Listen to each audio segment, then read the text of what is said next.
Tour Guides. I'm Carrie. I'm Catherine. And I'm Bree. Today we are taking you on a tour of Tokyo. So, I've never been to Tokyo. Neither have I. I went, actually, just almost exactly a year ago. It's always Catherine. Yeah, almost exactly a year ago.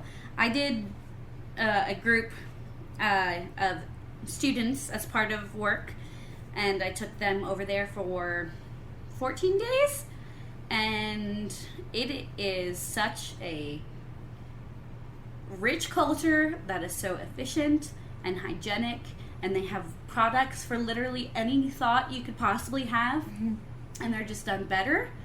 And my only issue with the entire country is that it's hard to find gluten-free food, because you eat food as given to you as a sign of respect for the chef, which is totally awesome. Get it. But that was the one tricky thing. But the landscape is absolutely stunning. The architecture is absolutely stunning. The people are the kindest, most helpful people you will meet anywhere. I loved it.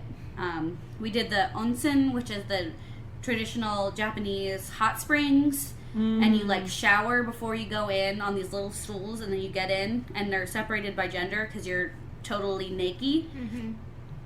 And it is so relaxing, and you feel so rejuvenated, and everyone takes such good care hygienically. So in the onsen, which is like in the hotels and everything, it's like super high quality hair, skin, and body products, and you leave smelling perfect, and it's a lovely, lovely country. Oh, that sounds wonderful. Yep. Sounds like what I need right now. It's so relaxing, and even in the major cities, like, we're actually going to talk about how low the crime rate is, but like, I do not speak Japanese, and people would literally see me confused and like come out of their way. One woman literally walked us to the restaurant we were looking for when she was on her way to work, just because we looked confused.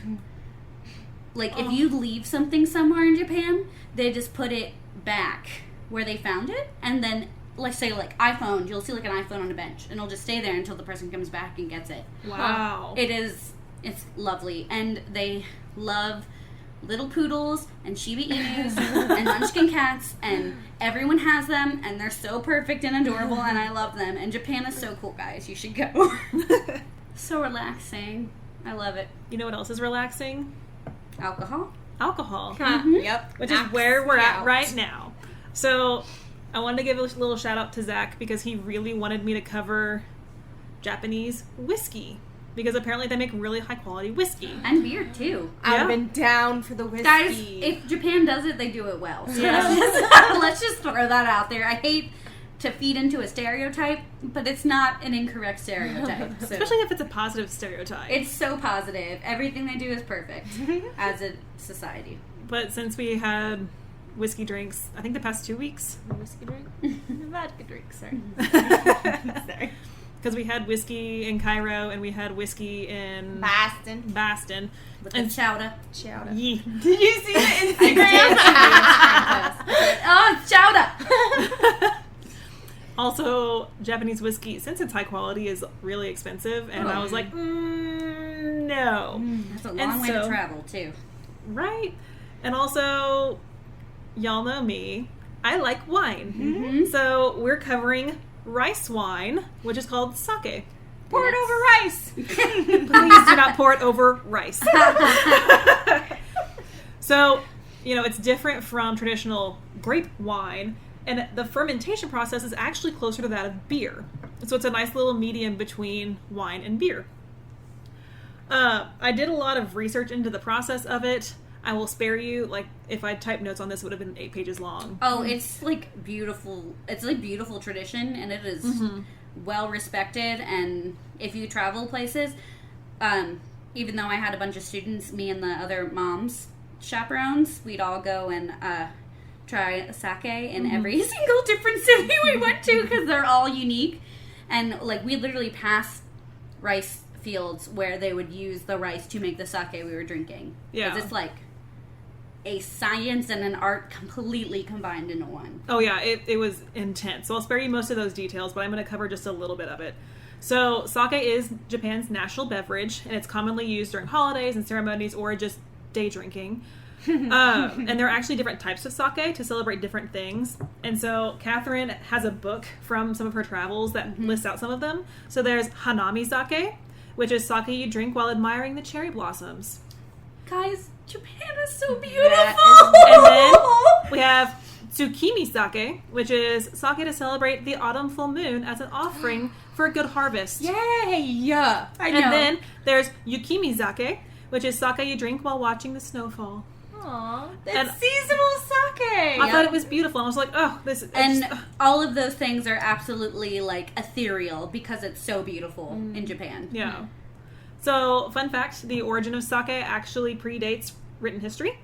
So, it's believed to have begun in China around 500 BC, and the villagers would chew up the rice and spit it into a tub to ferment. And of course, Super ew. the alcohol would kill the germs, and the enzymes in the saliva would actually help the fermentation process. That makes sense, I guess. Yeah. Like baby birds. Yeah. Regurgitating nastiness. Oh, we're baby birds. We are baby birds. But of course, they've modernized things. I hope so. So Take a long time. in the Muromachi period, which is roughly 1,333, that was a really awkward way to say that, 1333 to 1573, a lot of change kind of revolutionized how they made sake. And so sake breweries began popping up, which are called sakagura. And All of the words make me so happy. I know, I'm going to say them once because I'm really afraid I'm going to mess it up, and yeah. But those are what sake breweries are called. And they discovered the polishing of rice, so it kind of gets the roughities around the edges and impurities out of it, so it makes for a pure sake. Also, pasteurization, also called hira, was invented for sterilization in the process, so that way it, again, makes a cleaner product.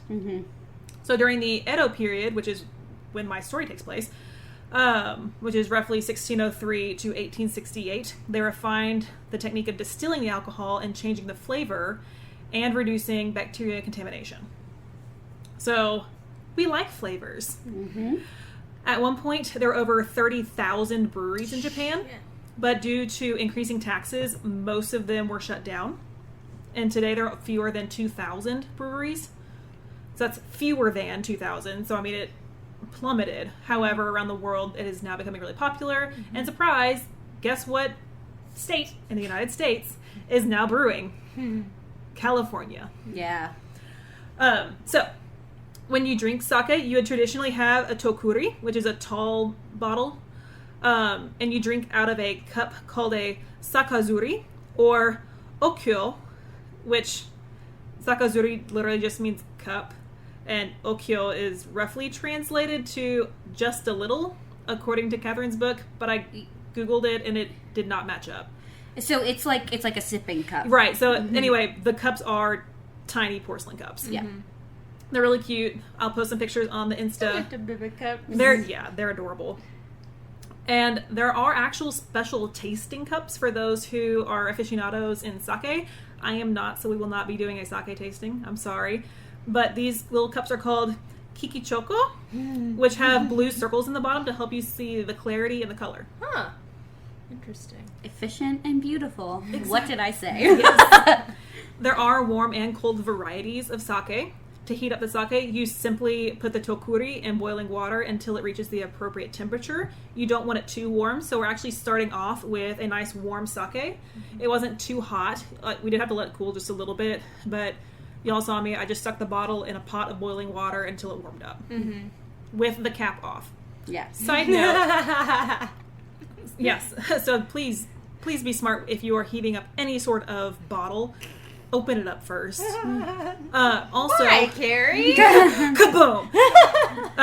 But also, for all of you wine snobs out there who refuse to drink anything out of a screw cap, you are wrong.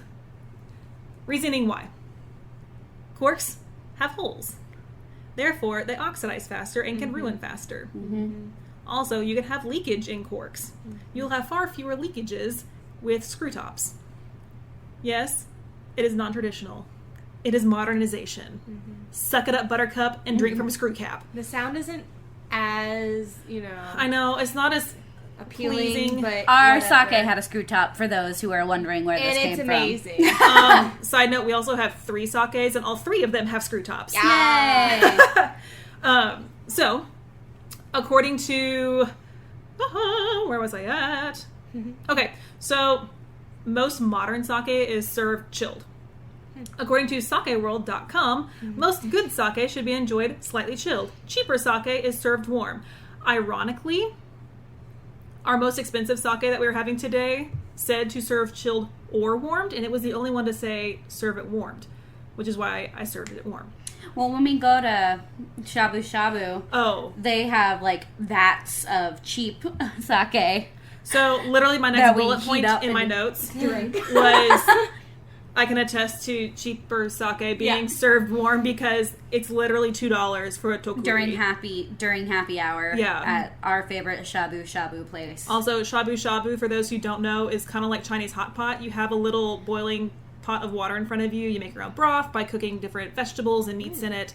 And you can put noodles in it and get different flavorings and such. And then you have the actual foods that you cooked to eat. And then you also have the broth afterwards and noodles to have a soup. I want to go. It's so good. And We'll in go. Japan, it's fancier. Like, ours is pretty reasonably priced where we're at, but in Japan, it's like a nice meal. And shabu shabu doesn't actually mean anything because I asked. Yeah. It's the sound you make when you use your chopsticks to move around your food in the pot. Oh my gosh, So that's why it's called shabu shabu. That's so cute. Aw.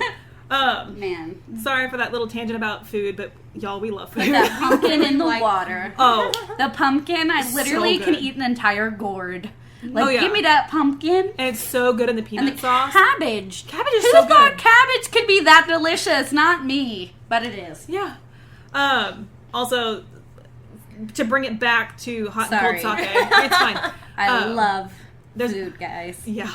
There is a lot more nuance to if you should serve it hot or chilled. Obviously, check the bottle to see if it tells you to do one way or the other. But, generally, just kind of serve it chilled.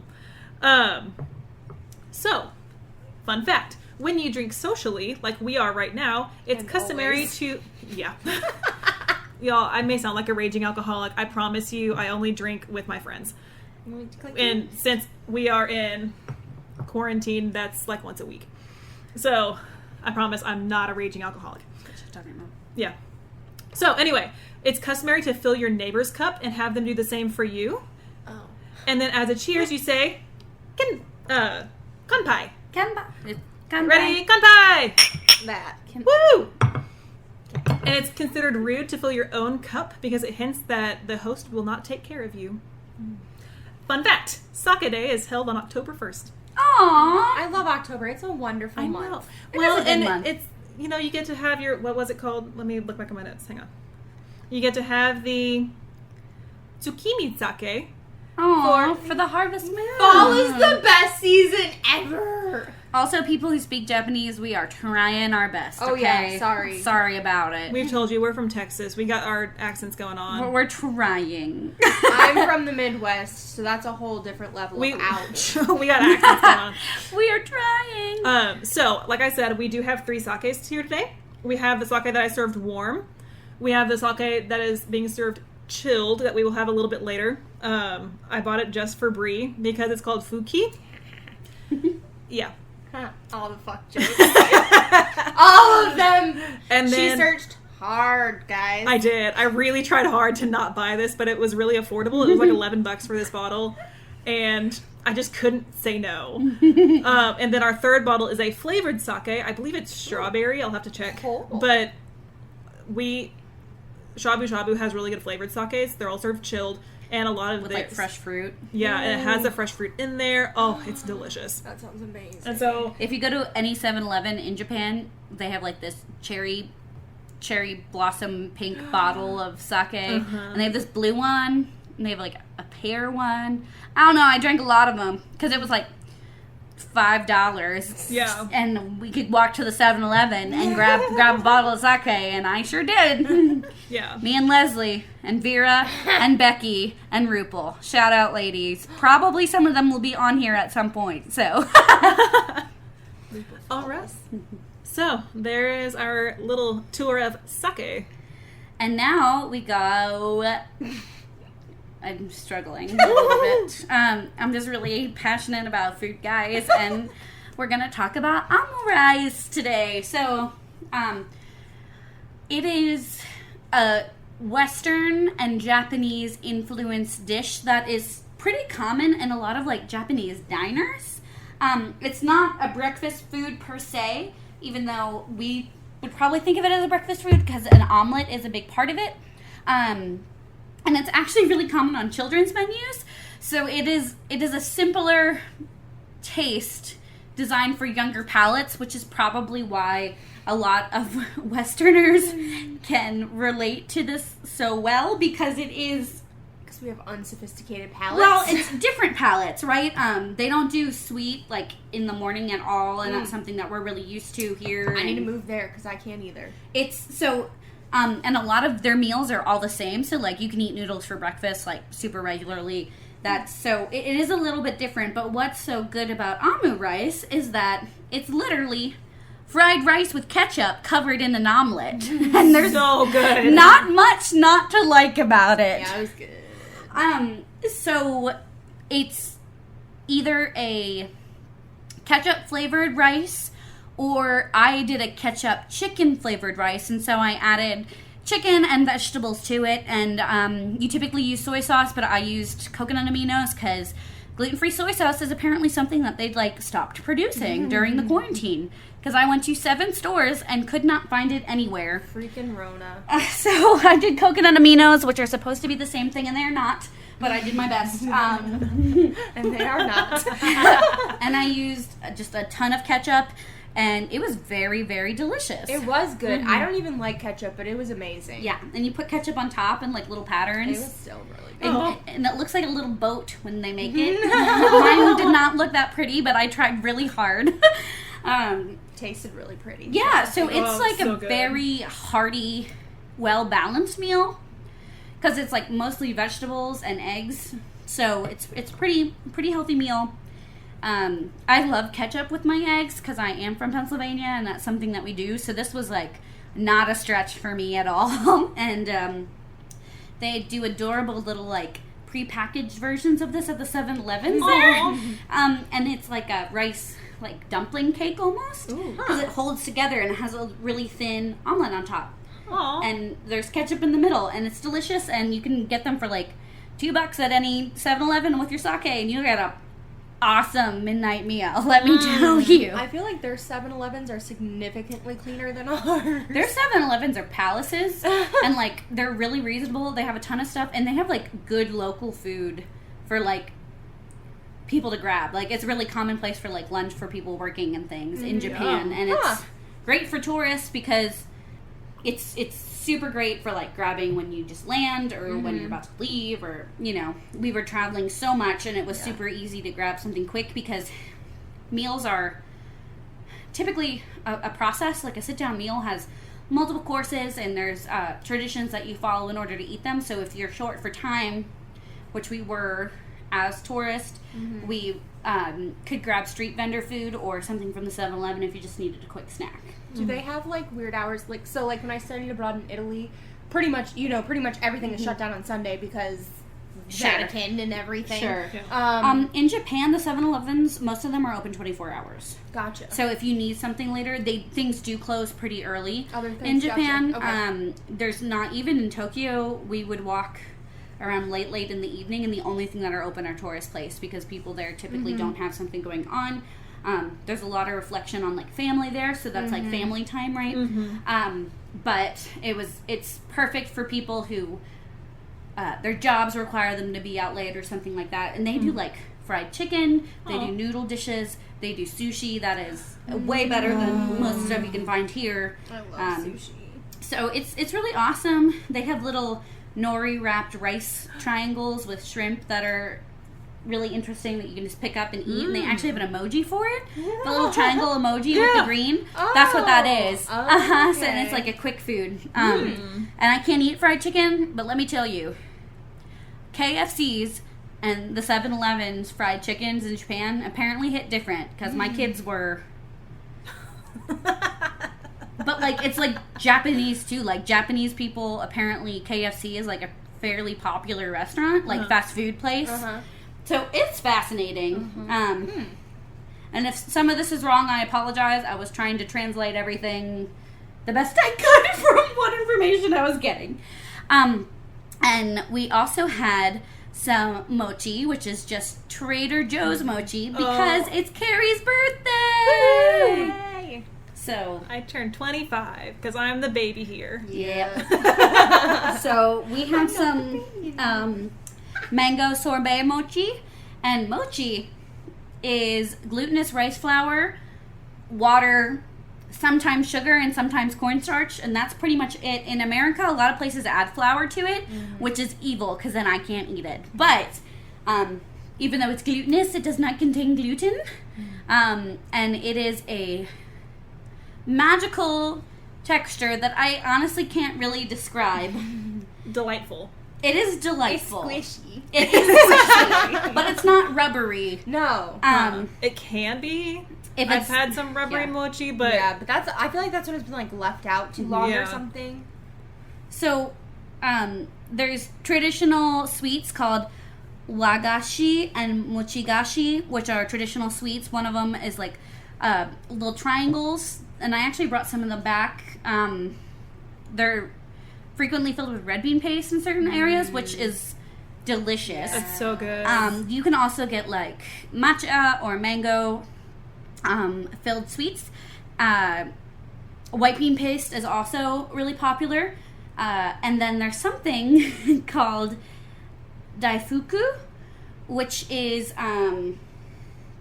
the filled mochi, but sometimes you can get ichigo daifuku, which is like a strawberry, or I had a kiwi, I had oranges, and it's covered in mochi. Yum. And it's like a special occasion food. And I went to this one place, and it was like a whole orange covered in mochi and matcha latte, and that was like their special for the day. And it was amazing. And then I walked across the street and had gold-plated ice cream, because why not? So that's what I ate that day, and I had zero regrets. So very, very delicious. There is so many different flavorings, and it varies so much by region. And for here, it's kind of, for like us in Texas, you could get most places in Japan in less time than it will take you to get most places here in Texas. And it is very different depending on the region about what flavors that they use. So that's, and the shape of things. So like mochi is pretty common in all of Japan, but the shape of the mochi will change depending on where you are. One of the hotels we stayed at gave us like little ravioli looking mochi like in our hotel room when we got there, because they're so hospitable. And your girl ate like all of them, and then I ate them all. And I took them from the kids' rooms when they were there, and then they replenished them all, and they're like, wow, Misty, we got candy today. And I was like, that's so weird, you didn't get yesterday too. So awkward. Kids, don't listen to this. No. There's also ice cream that is covered in mochi, which is a very much modern thing. And I just want to kind of talk about some flavors that are very common in sweets in Japan. And I actually had a small stash of the absurd amount that I brought home with me from Japan of sweets that we are going to actually do a little taste test for, and then I'm going to talk about some of the really popular flavors. Notice how she's mentioning the flavors after we do the taste test? No, it's more fun for you guys. Also, when I was there, this is very sad now because we had to postpone the Tokyo Olympics, but they were doing, so Kit Kats are incredibly popular in Japan, and they had going on for the Olympics, each area, each region had their own flavor of Kit Kat that you could find in lots of places, and they were like celebration types. But they're extremely popular in Japan, and so I brought home quite a few. I meant cookies and cream, cherry blossom, matcha, I don't know what cherry blossom tastes yuzu, like. milk, I meant, like, literally, they had sake flavored ones, they had mango flavored ones, they had wasabi flavored ones. Ooh. Interesting. I meant A spicy Kit Kat. strawberry shortcake. They had, it's incredible how many flavors. Taro, which is a personal flavor. So like, good. Personal favorite flavor of mine that I, like, thoroughly enjoy, plus it's purple when you cook it. So I meant every single thing you could possibly imagine. So I can't eat Kit Kats, and the ones I brought home were immediately eaten by my then boyfriend, now husband. Yes, because Catherine got married. Yay! So I also ate a handful. yeah, they're Sorry. good. Yeah. So I I'm sorry. brought home a sack of Japanese sweets, and for this taste test, I'll be describing what they look like because your girl can't read the packages. Woo! So, first taste test. Carrie, start with that little square one. All right, so it's a little square that has yellow ribbon on it, and it has a little fruit on the back, but I have no idea what the fruit is. It kind of looks like a lemon, but the outside is not bright yellow. It is a dull yellow. The actual square itself is a dull yellow, and it has just a nice little design on it. Oh, that's nice. It's not too sweet. It has a very light flavor to it. Guess what flavor it is? I have no idea. It's mochi. Is it just mochi flavor? Uh-huh. It looks like cheese. It's really good. Like I said, the flavor is very light. Of that version, I also had, like, U.S. pancake flavored ones. Huh. Of that Oh my same gosh. style. It's like a chocolate type thing. It's similar to a Kit Kat. It has, like, a wafer and then the chocolate, but they're flavored. Okay, now try your blue ones. Okay. Both of us have these. It's literally just a little blue ball. It comes in a blue package with red writing and has the flavor on the front, which I'm going to let them try. It's kind of like the texture of a jelly bean. Mm-hmm. Mm-hmm. Oh, I know this flavor. It's something that's become kind of popular here in a lot of places in America. It has a bubblegum finish, though. I can't remember what the rest is, but... It is Japanese soda flavored. Oh, yeah! Okay. You know the Okay. sodas with the little marbles Yeah, in yeah, them? yeah. Yeah, it's that flavor. Those I are wouldn't so know that fun. because I've never had one. Oh, really? They're very fun. They are fun. Okay, now let's try. This is the one that I'm going to also share with them. And I'll tell you the funny story about these. Again, don't know what they're called. I will give you a hint. They're peach flavored. It has a peach on the front. Uh-huh. Big peach on the... They're... Okay, shut up, guys. I'm trying to be fun. They don't know. Sorry. They're in like little cups that are shaped kind of like a little lopsided heart. And they are basically Jell-O shots. Well, have you know, I was not making fun. I was trying to contribute. Also, there's a little picture on the front that has a little cross-out sad child and old man. I've had a PJO. Okay. Why Mm. the sad child and old man is that these are sugar-free. They're diabetic snacks, and I didn't know that, and I bought them, and I was like, what is They're this? delicious. Yeah, they're very good. It tastes like a peach ring. They tend to not have super artificial things in their food, so they literally have this Yay. terrifying label on it for using not real sugar. But I Interesting. quite enjoy them. I think Yeah. they're really fun. And I love peaches, so. Yes. It's delicious. Okay, and then your last one. It says melon, so I'm assuming it's melon flavored. It is melon flavored. It's a cute little green package. Green. And it reminds me of like the warheads for some reason. So That's this is not too sour. far off. I'm gonna be so excited! So Oh my god, I love sour. The actual candy itself is bright orange. And it's super sticky. It is really sticky. Yum. Oh, that's nice. So it's a hard candy, so if I'm just smacking around, I'm sorry, but I'm not Tastes going to like chew it. Cantaloupe? Is that Uh-huh. the melon? It Oh, is. It's a melon. Mm-hmm. Yes, cantaloupe is a melon. Well, I know it's a melon, but is it the orange one? Because I don't eat them. Yes. The other one's what? Honeydew. Muskmelon or honeydew? What? Muskmelon? That's not a thing. It is. You made that up. I did not. We've talked about this before.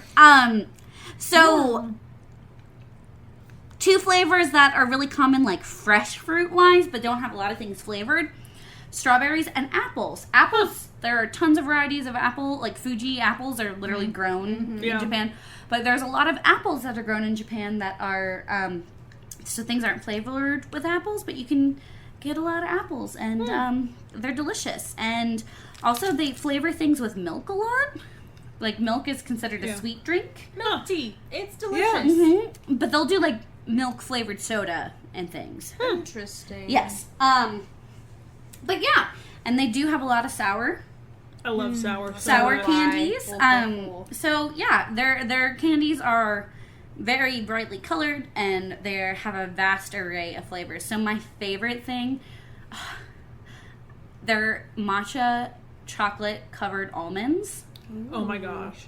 And I bought so many packets of them, and I ate them all before we landed. Because I love matcha.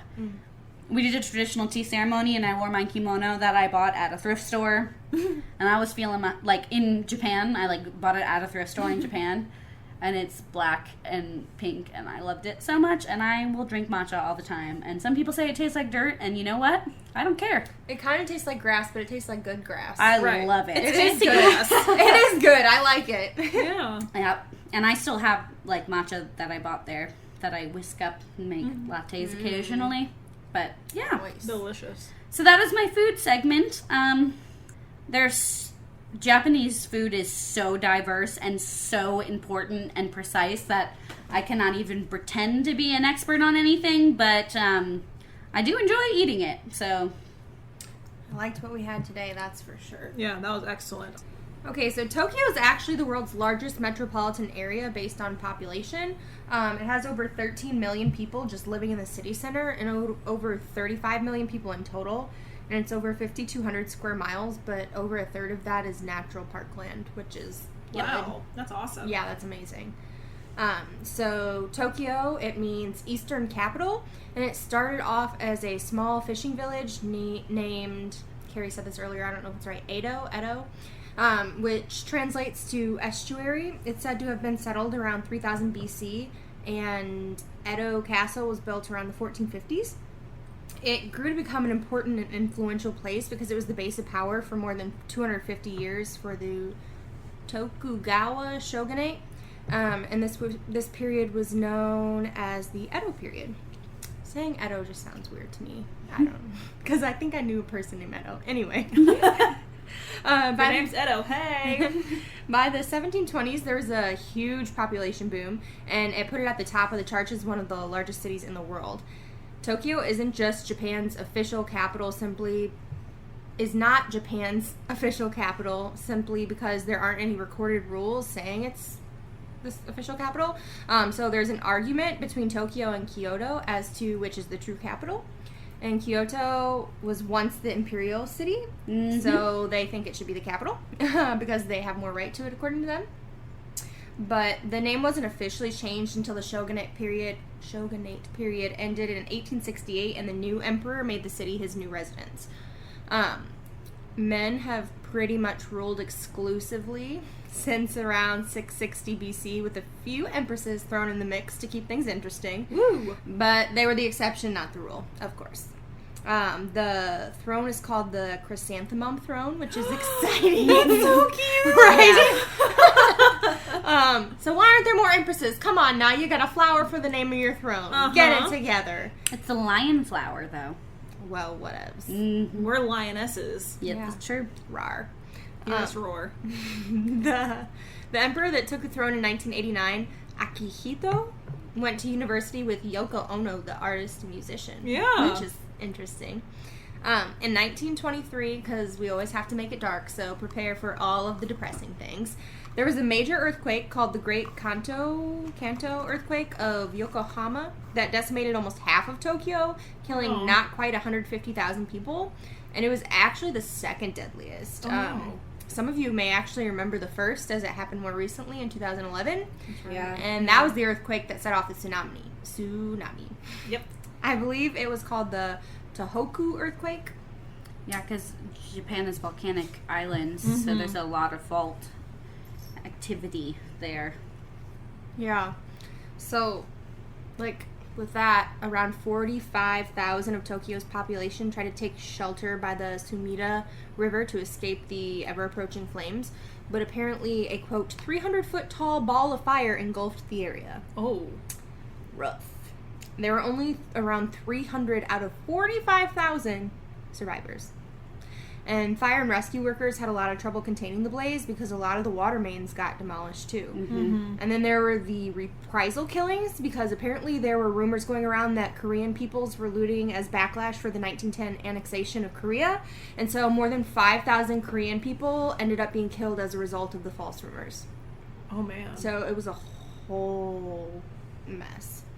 And then during World War II, following the attack on Pearl Harbor, the Allied forces took to the skies and began nighttime firebombing raids. And according to History.com, during Operation Meeting House, more than 2,000 tons of incendiary bombs were dropped on Tokyo over a 2-day period, and it's said to have killed 80 to 130,000 people, and it's supposed to be the most destructive bombing raid in history. Oh, my gosh. Yeah. And then in 1995, over 5,000 people were injured and 12 people were killed when packages of sarin gas were being set off in the subway system. And it was said to be the work of a terrorist group known as Atum Shinrikyo, the Supreme Truth Cult. Like a lot of cults, they had doomsday prophecies. They, quote-unquote, inherited new members' assets. So they had buku bucks. And thousands of followers from all over the country. And the cult was led by a blind middle-aged man who claimed to be the second coming of Jesus. And apparently a time traveler. And I'd like to imagine this culty little time traveler didn't have a wife. Because, no. He's cray. So, we passed a cult when we were in Japan. Apparently that's something that happens. Like, I thought cults were, like, definitely more of an American problem, but apparently they're fairly popular in Japan as well. Interesting. Yeah, super interesting. And obviously America has struggled past with Japan and actually what we are doing pretty soon with Germany, and now they're super close allies and cultural centers that a lot of Americans tend to go to. So, and that was not long ago, and we were able to change that drastically, which is great. And I'll talk more about it when I talk about Berlin, because I have more experience with German relatives and family members and close friends. But it's really interesting how when we were in Japan, I don't know if that was because we were clearly an American group. Most of the people on our group were people of color as well, which that diversity in one area is very American. And so a lot of people who discussed past differences, the people who talked to us anyway, seemed to think that the help that we brought after the war was very noble. Okay. And that immediately started changing the feeling towards Americans, because people stayed and helped, even though we were also the ones who caused the destruction. So it's like an honor code. From what I could figure out, what they were talking to us, that it was like an honor code thing, that it was a wartime, and so obviously during war you committed terrible things, which the most terrible war thing was us so far. But apparently it was the fact that Americans stayed to help rebuild Japan that was considered an honorable thing. And so that's part of the reason why we were able to regroup and have positive relationships so quickly. And that could be very different feeling for different people. But that's the best I could understand by what the people who stopped to talk to us about. Yeah. Well, that's really interesting, though, because, I mean, we would think, like, the doubtful tone, like, we were the ones who caused the damage, which most people would think that, like, okay, we caused the damage, we were the problem, but also, like, it's not common in war for the enemy to then help rebuild. So that, I can see that point, and it is really interesting. Well, and if I remember correctly, wasn't that around the time whenever we had Japanese concentration camps in the United States?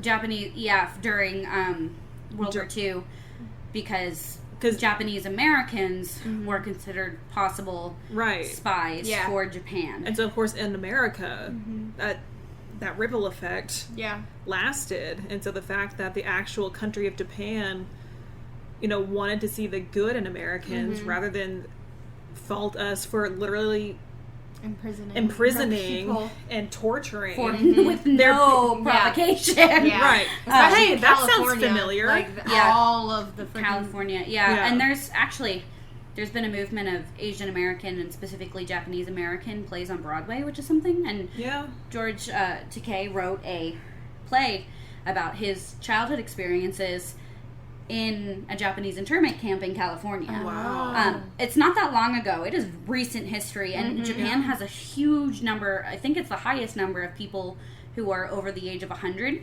So, like, a lot of these people in Japan were, like, prime age to remember everything from World War II. Yeah.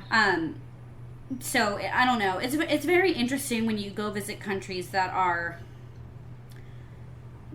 something that recently you were at war with. It is interesting, but since we're at war with half of our own people right now, it's not really that surprising. Yeah. So yeah, it was very interesting. And Japan is very largely one ethnicity. Like most people that you see in Japan are Japanese, which is very different for us. And so one of my students with braids, a woman asked her like how she did her hair and like asked to see her hair and everything because it's just so different. I love that though. For like people there. It's not like a disrespectful thing. No, it's like and I want to learn. This is interesting to me. I want to understand your culture. And that student and her mom like explained to them like how stuff works and things, and it was very interesting. And these students were glorious kids who were just so anxious to learn. And so I love the culture of Japan, but I'm not like an anime girl or anything like that, you know. I've never been into that. So a lot of my students are far more into that aspect of Japan that I had no concept of before we went. So that was really interesting for us to learn different parts of Japanese culture because it's so vast. But I'm not like, I think a lot of modern day Americans are interested in it through anime, not necessarily historically. Yeah. But then the people who are interested in it based off of media end up becoming more interested in the culture and the food and everything because they want to learn more about it. So it's super interesting. I could talk about it for hours. Yeah. But it is and we will. And we will. We got 3 bottles today because Sorry in advance, it's going to be a long one. But it's so interesting. It is. And I travel a lot, and most of my travels have been Western countries or South American countries, which South American cultures are easier for me to immediately grasp because I speak the language for quite a few South American cultures.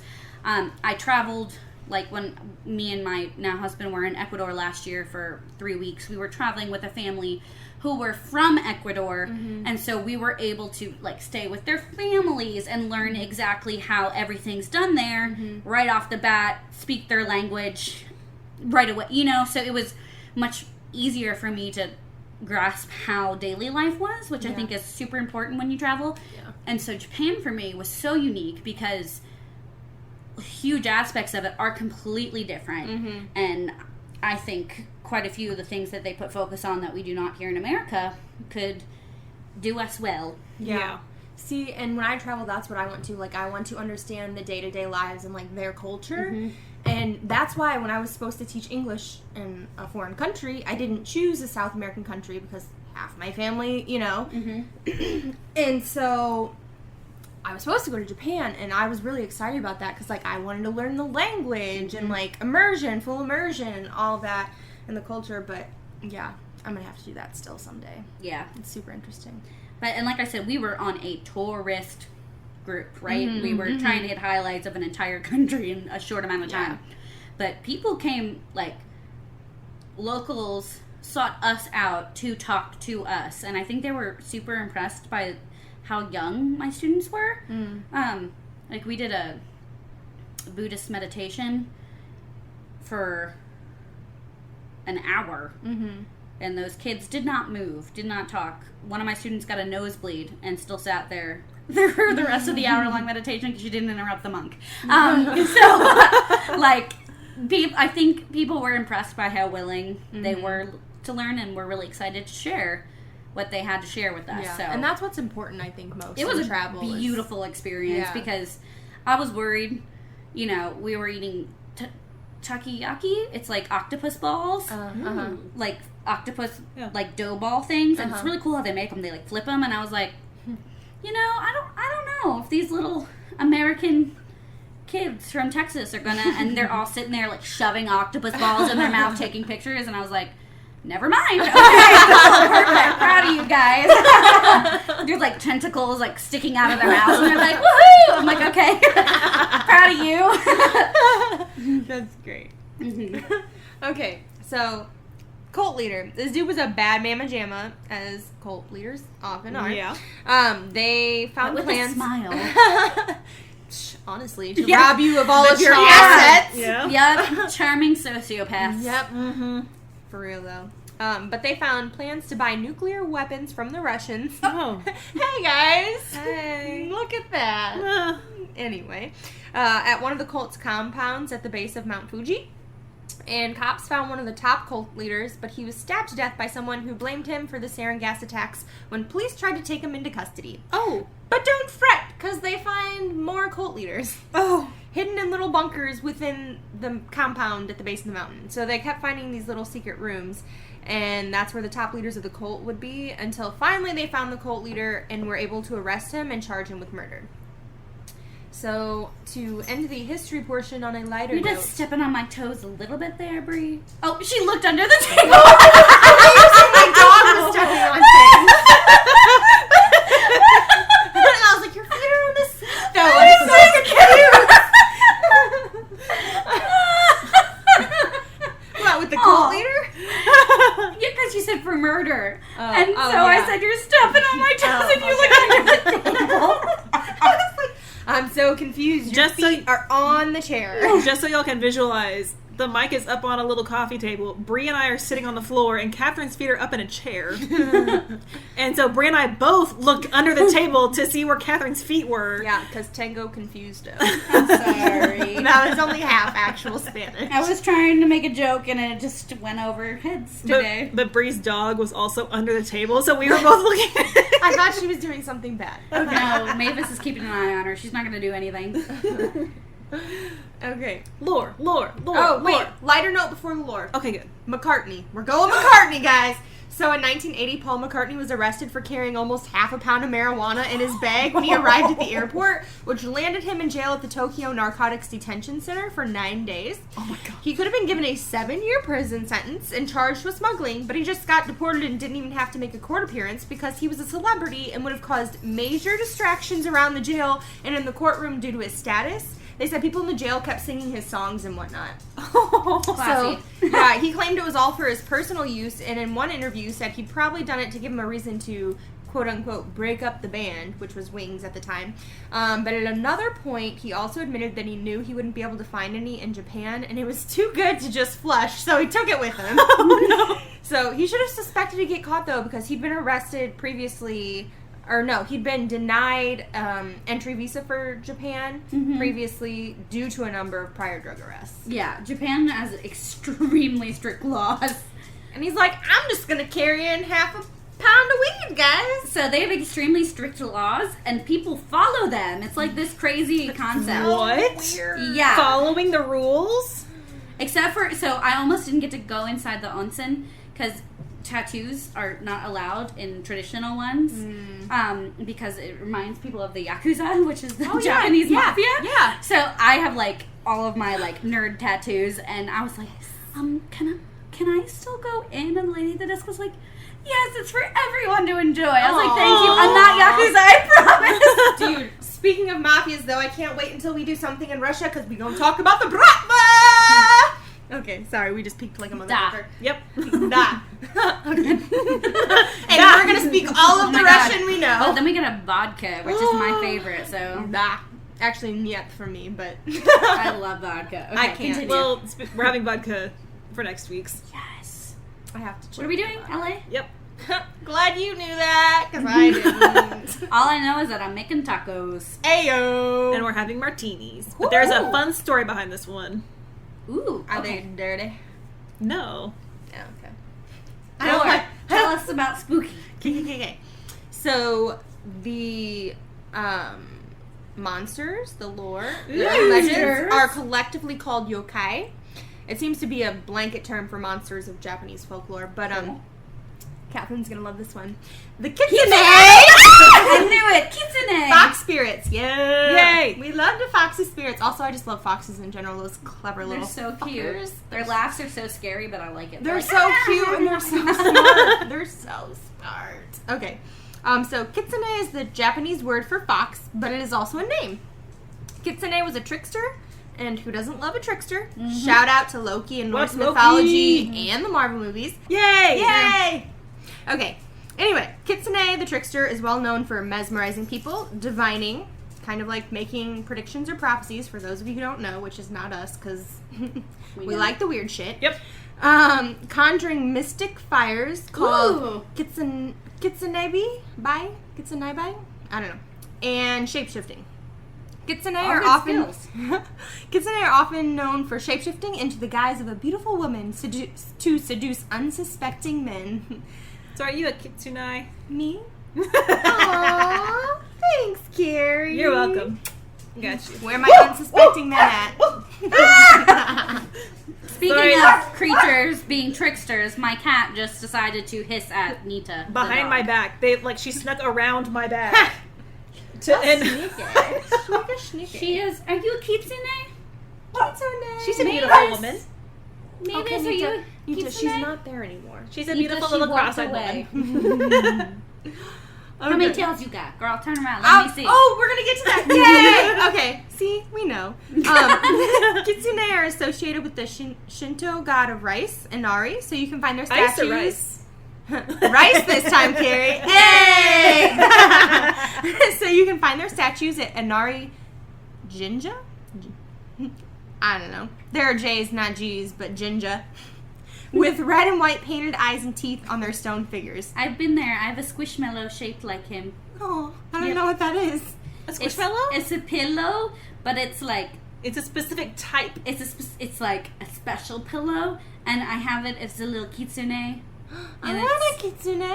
It's so cute. For and he has Christmas? a little shrine on it. For Christmas, I got a little cat from you. Yeah. Yeah. Girl, I have several. I have more squishmallows than an adult woman should have. But I sure did, like, yell in Japan and, like, in this holy shrine of, like, a gorgeous religion that you can, like, add on to other religions also. So super cool. And I'm, like, screaming because there was a kitsune squishmallow. Because we love kitsune so much. And everyone's like, okay, America. And I was like, woo! When they introduced the kitsune season on Teen Wolf, we got so damn excited. Yeah, and then Styles was the kitsune. Mm-hmm. Oh, okay. Kitsune occasionally form very strong connections with their spouses, and any children that they may have will have powers. So I think one form of the kitsune lore, as we were talking about, I once read that the power of the kitsune was kept in their tails, and they had like 9 tails or something. Mm-hmm. Yeah. 9, yeah. Yeah, and the more tails you have, the more powerful you are. But I think you can like, the more you use the power, or if someone like attacks you and like breaks your tail or something. Lives, yeah. Yeah. So you lose more as you go. Interesting. So that's a kitsune. The next one is the kuchisaki.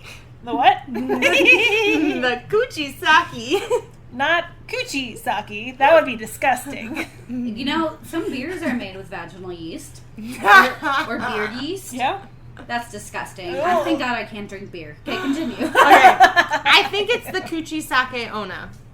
It's whatever, but it's the slit-mouthed woman. It's a woman. Yeah. Yeah, it's a woman in a surgical mask, and she asks, "Am I beautiful?" to strangers when she approaches them, and if they say no, Me during coronavirus. you die. But if they say no, you die. If they say yes, she takes off her mask and reveals her mouth that is slit from ear to ear, then asks again. And if you say no this time, you die again. Well, for the first time, but you know what I mean. Anyway, and if you say yes, then she cuts you an identical smile. And it's said that her husband did it to her after he caught her cheating, and then the husband said, "Who will think you are beautiful now?" Shouldn't have cheated, but you're a fucker for that. Yeah. Some answers can allegedly confuse her if you say meh, so-so, or you're average. that it can confuse her. Like, that's mean, but I mean... You're only okay. It You're keeps adequate. you from the Joker smile. So, I'm literally me with, like, my top-knot craziness and, like, the sweatpants I've worn 8 days am ago. I beautiful? With my mask on, I'm like, am I beautiful? And Colin's like, uh-huh. My full, like, facial breakout from wearing a mask every day. Yeah. My ears are all bent over. You know, it's a really cute look. So It really is. But that's a super popular urban legend in Japan, and it shows up in tons of manga and anime. we're gonna talk about manga and anime and Japanese horror film. Yes! Oh, I don't talk about the actual films, but we talk about, like, common characters. Go for it. So, another one is the Kappa.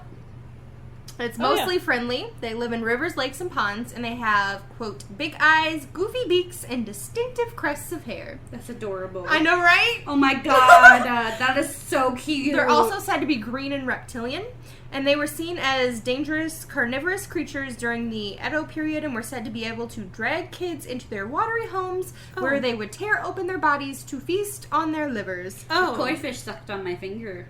Same thing. Same thing. Close enough.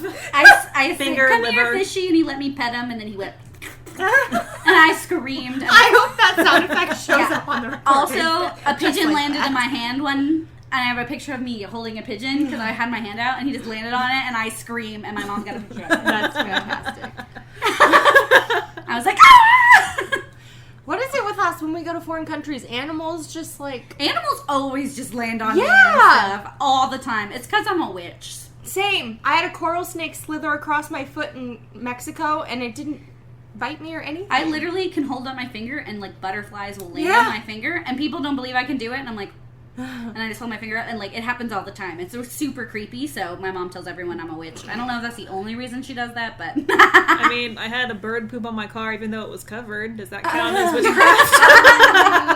Not the kind you want. I don't know, Carrie. See, we're like, hey, animals love us and they don't kill us, and like chilling with lemurs and hammocks, and you're like, bird shit on my car. What mysticism is this? I pet do an have- ocelot in Belize. I do have a picture. I have a bird pooped on my head, a pigeon in England, when I was walking home from Tesco. I have that on camera too. Okay. Bro. Sorry. My cat hates everyone but me. Does that count? So does my dog. Your dog likes me. She's chilling behind me right now. Now.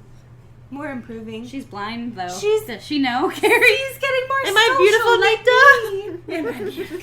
Nita For real though, she'll eat your barks face in off. Spanish. Yes, that's gonna be a thing. Barks. She does. Nita speaks Spanish. She does. She does. Girl. She's a Costa Rican puppy. She's got the attitude too. Trust me. Ugh. Yep, she's chilling with me, and Mavis is about to start causing problems. Yep, Mavis like, what is this fuckery? Yeah. I'm about to mess it all up. I got you, Nita. I know you're blind. Sweet little scratchies. Okay, so the kappa was also thought to be the shirikodama, kind of like a person's... Oh, no, their livers were also thought to be the shirikodama, kind of like a person's chi or their soul, and it's their spiritual energy that is stored in a person's body. So like in Lost Girl, when the succubus sucks out your chi. Lost Girl was a fever dream. Oh. Let's not talk about it. So good. It's I watched them all so quickly I can't talk about it. Because we I- binged it in one weekend at my house. yeah, I don't know what happened. There in were it. 5 seasons. I don't know anything that happened. I just College. gosh. Okay, so there's a temple, Sogenji or Kappa-dera, that is dedicated to the Kappa and a similar giant salamander-like creature of pre-industrial Japan that is said to have potentially inspired the Kappa. The temple is said to have a mysterious relic that is supposed to be a mummified Kappa hand. Oh, Cool. I love a good To mysterious see. relic. Yes. Okay, so next we have the Hanataka Tengu. It's a humanoid and it has wings. They're badass warriors with magical powers. And so Cool. the image is a man, it's portrayed as like a man with a red face and a, quote, long phallic nose. Oh. Ah. A phallic nose. Phallic nose, he got a dick on his face. That's an unfortunate descriptor. It's a good thing he's powerful, maybe it because was he looks like representative Squidward of his over man. here. That's the first thing I thought of. I was like, fucking Squidward. It's Squidward. Okay. I just want to do the laugh like, That's snorted, my bad. what he sounds like. That's his call, his power call. It's his baby call! His nose is flopping around. I would hope his nose would not be flopping around. He's helicoptering. Rigid. Turgid. Okay.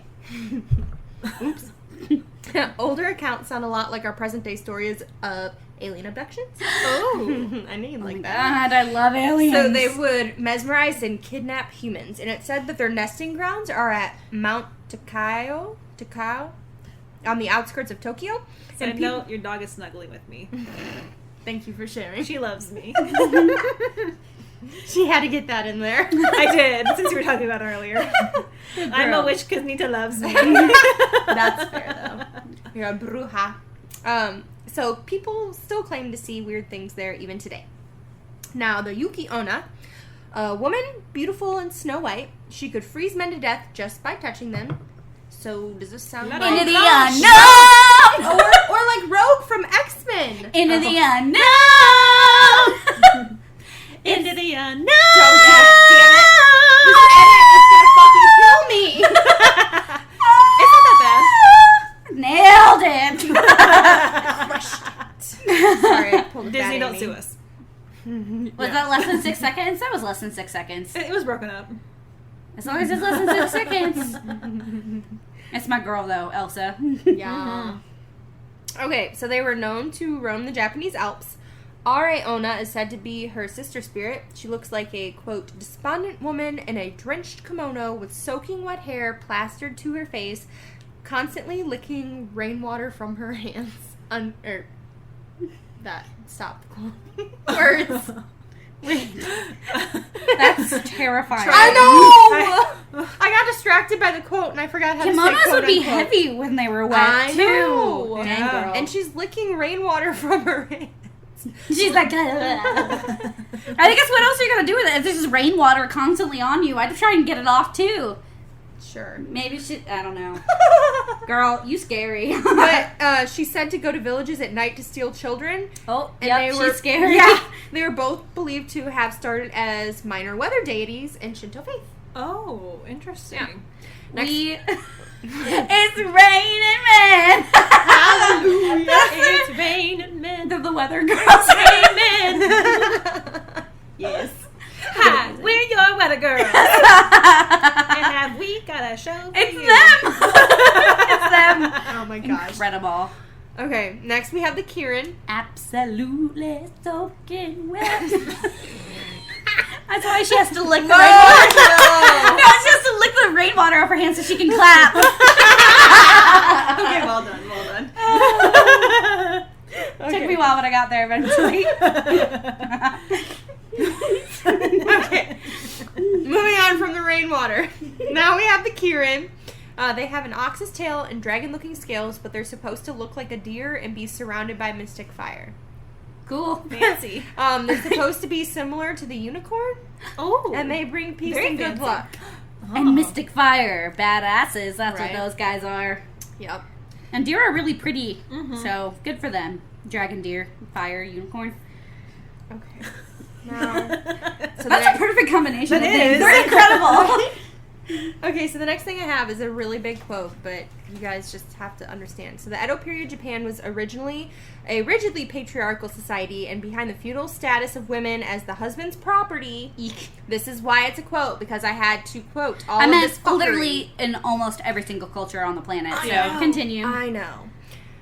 But you know, it gets me up every time. I know. Okay. So, I'm laughing as Colin sits in the other room with his headphones on because I told him not to make any sound. well, this is not the case here. Oh, well, no. sort of. Okay, we'll get there. So behind the feudal status of women as the husband's property lay the subconscious male fear that women resented their status in society. Well, no shit. Yep. Yeah.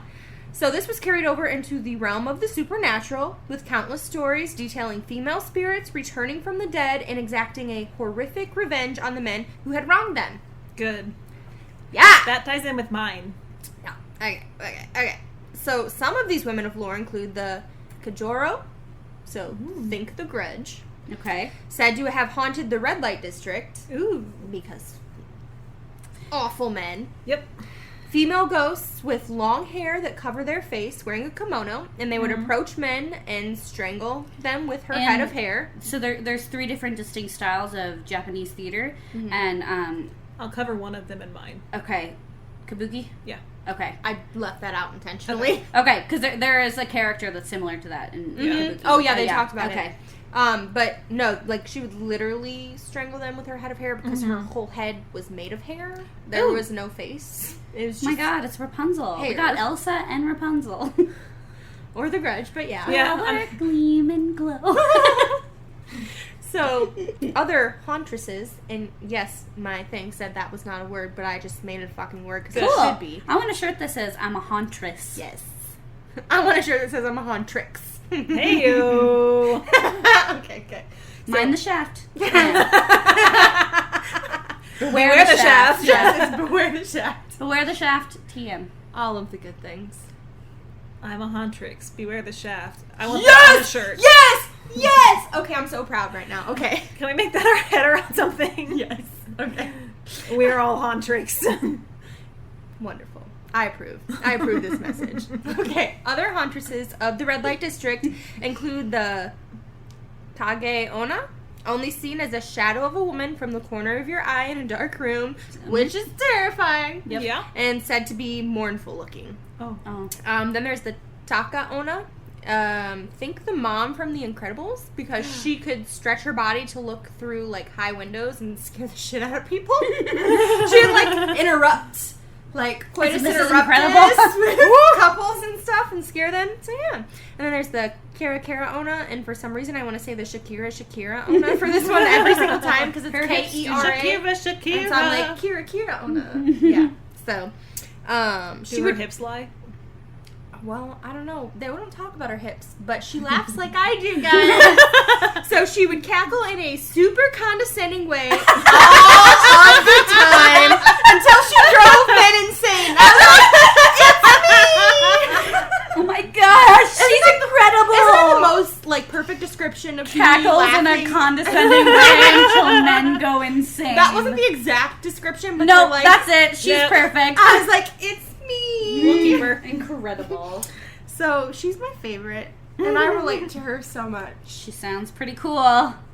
So, now there's even a TV series called Yokai Watch about the mythical monsters of Japan. Oh. And, guys, it's so cool. They actually have a folklore museum in Hiroshima now that lets people learn about yokai through interactive digital pieces and historical artifacts. Ooh. And that's amazing, and I want to go so That's pretty bad. cool. So here's the quote from the website.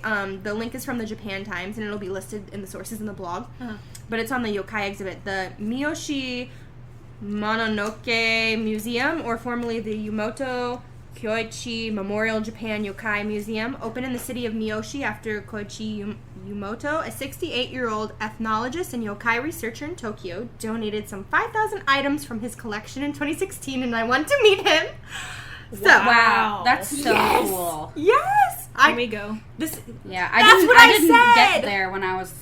That's what I said. Yeah. I was like, we have to go. This is what I was talking about earlier. We have to go. I knew you guys would love this. Okay. Awesome. The city is known as the setting for Ino Mononoke Roku, a famous folktale from the Edo period, 1603 to 1868. And the story tells of a 16-year-old boy's 30 days of confronting yokai monsters. Wow. So this would be an amazing exhibit. And so the museum displays about 160 items from Miyamoto's collection, which includes a scroll painting of the famous folktale and crafts. Visitors can also learn the That'd be histories an of monsters. awesome, like, TV show. Yeah. Wouldn't that be, like, awesome? Like, about this story Yeah. of the boy with the monsters? That'd be Yeah. really cool. I Kind of feel like Percy it has to be. Jackson-esque, Yeah, you know? kind of. Uh-huh. That's neat. But the visitors can also learn the histories of monsters through an interactive digital picture book of Japan yokai. is real into interactive museums. They're so cool. So cool. And they can take photos with the monsters using a special camera set up at the site. Doesn't that sound so amazing? I got myself made into an anime action figure with my face printed on it. That's awesome. My mom kept making them. She kept laughing. She loved them so much. I got like 4. I'm in a little kimono. My little person. And it's like a vending machine. So you don't know what body you're going to get. Oh, interesting. It's so fun. Oh my gosh. Big Okay. fan.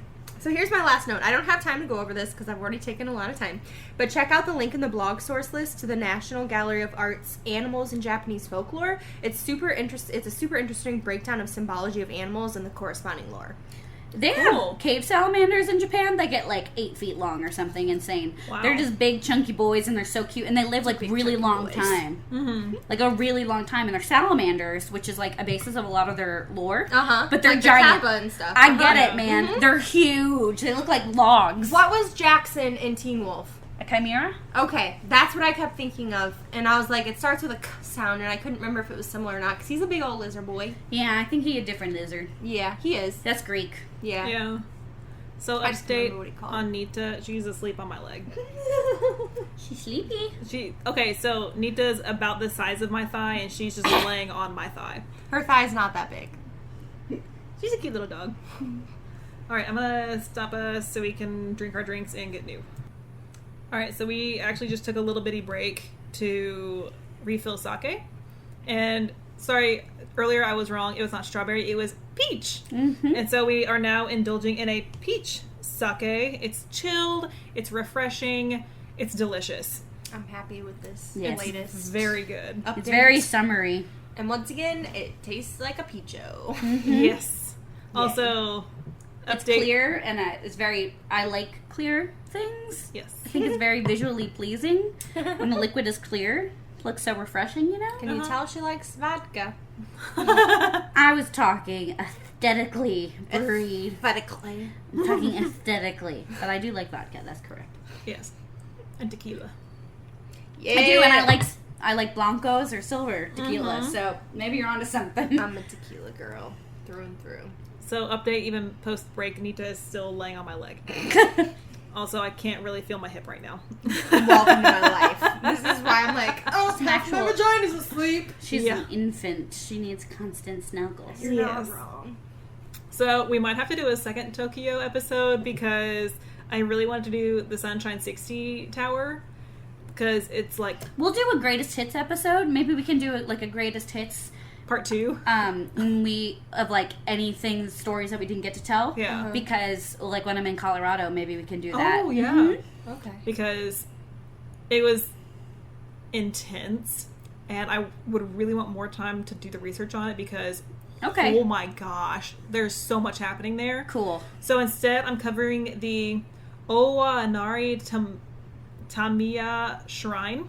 It's gorgeous. Yeah, my mom's, I think, has been there. She couldn't remember the name of it. My mom's been to Japan a lot when she worked at her previous job, and then she retired and is now working at her current job. But she thinks she might have been there, but literally, it's this little shrine in the middle of the city. There are apartment buildings surrounding it, a marketplace out front. So, you know, when Is this the one with the tree? it did not mention a significant tree. Okay, then that's not the one I'm thinking of. Okay. There's like a tree that's like a bazillion years old and it's gorgeous. No, not that one. It's an old ass tree. Yeah. It's located in the Shinjuku district of Tokyo. And there are many parts to this legend. I'll try to be as clear as possible when I'm going through them. So I'm going to break it up in some different ways. And there are some elements that are carried through because it is a legend. There are multiple Carried.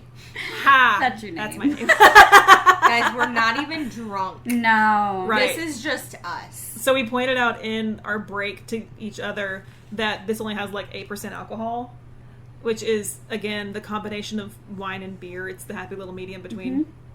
So, no, we will not be getting... Sorry, maybe I just started licking her butt right next to me and it freaked me out. Look how good she points her toes, I though. know. Mommy's little dancer. And I'm also really scared that she's going to start it.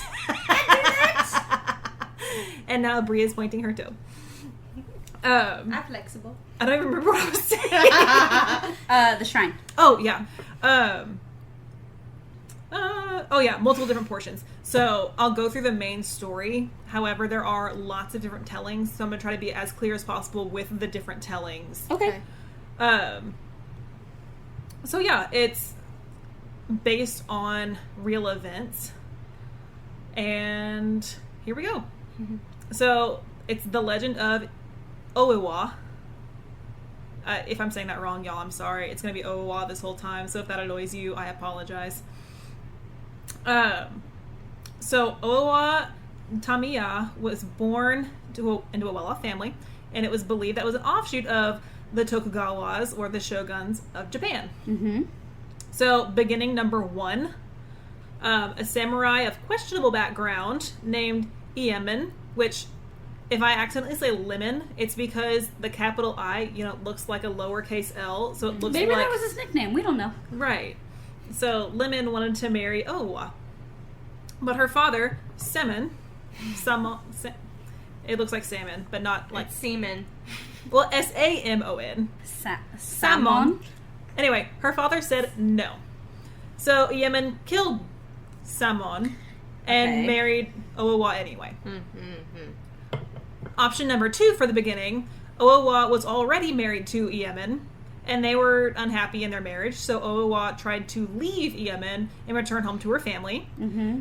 Samon tried to protect her from Iemen, but Iemen killed Samon and then lied to Owa about her father's death.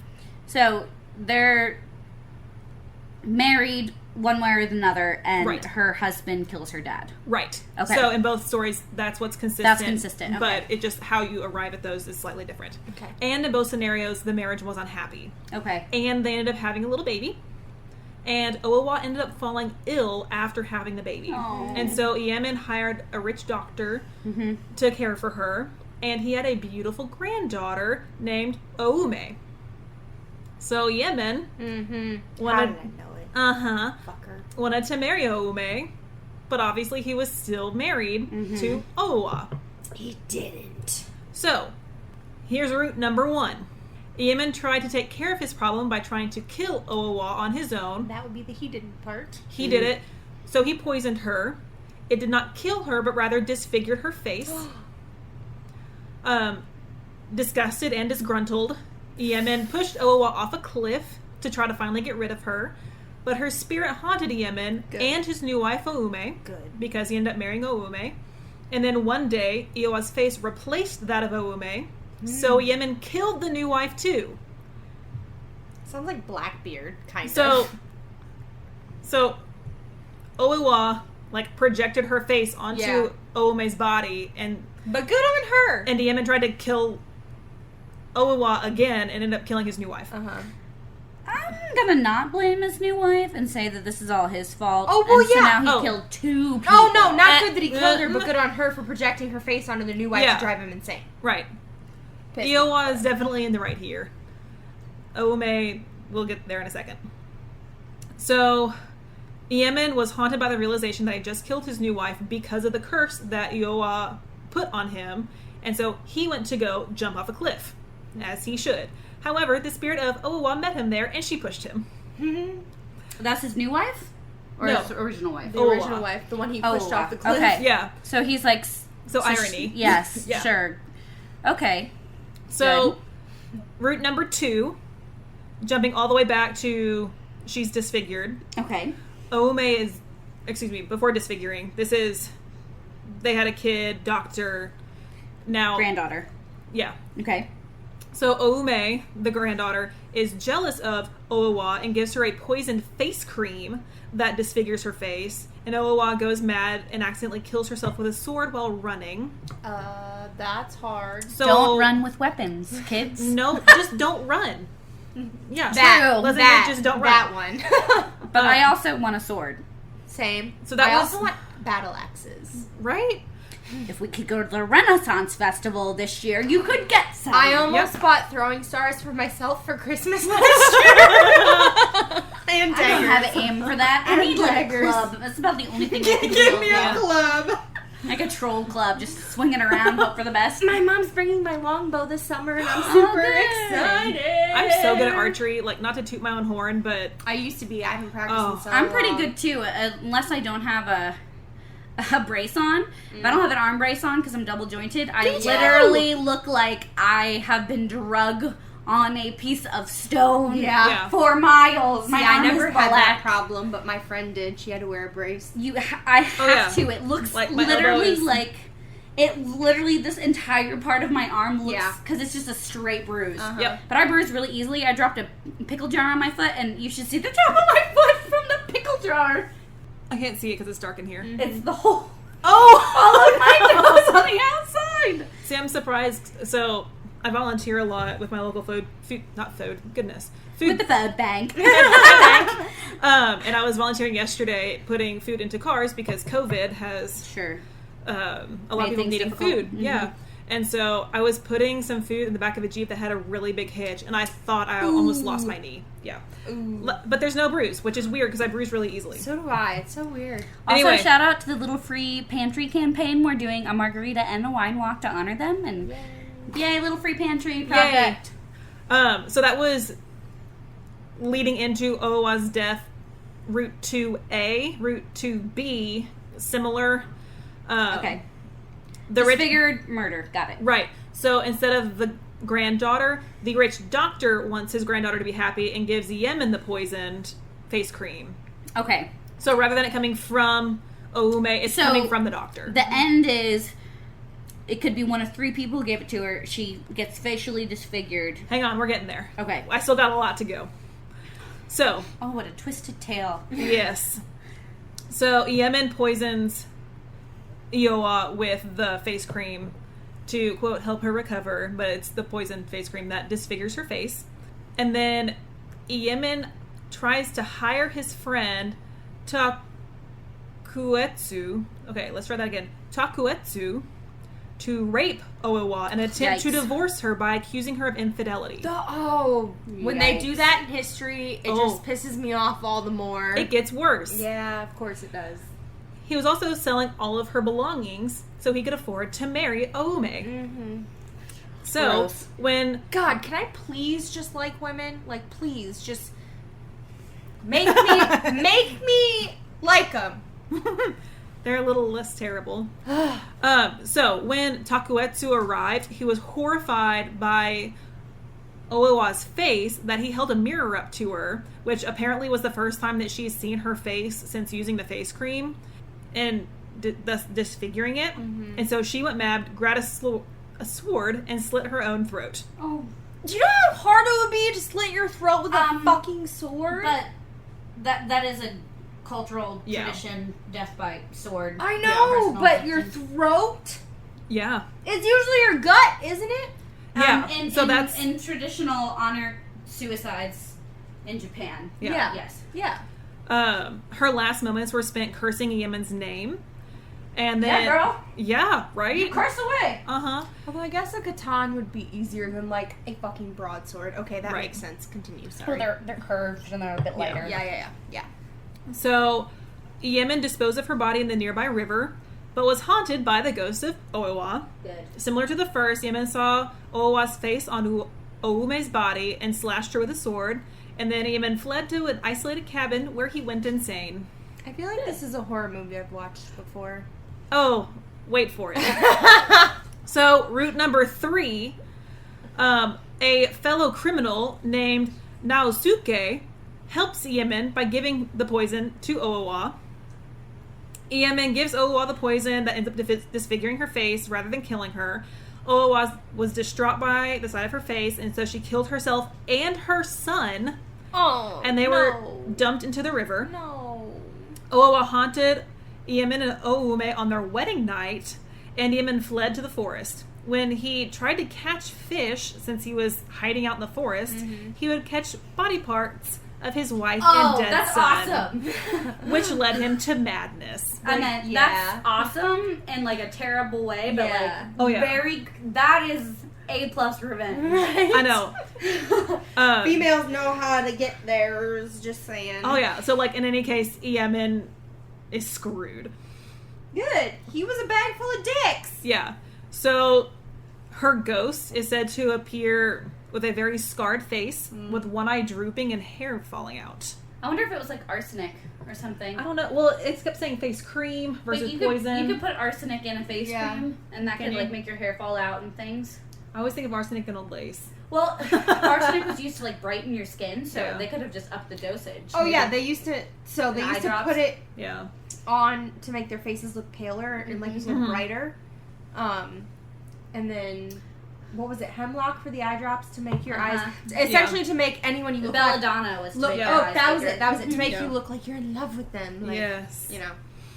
Haha, joke's on you. My pupils are huge and I'm paler than death. So I always say, like, with my curves and my obviously healthy food intake and my eyes and my paleness and stuff, I would be just an absolute stunner in medieval and Renaissance times. Same, Everyone would be sister. like, wow, look at that beauty. And I'm like, struggling in today's society. Same, sister. Whenever I see You know what?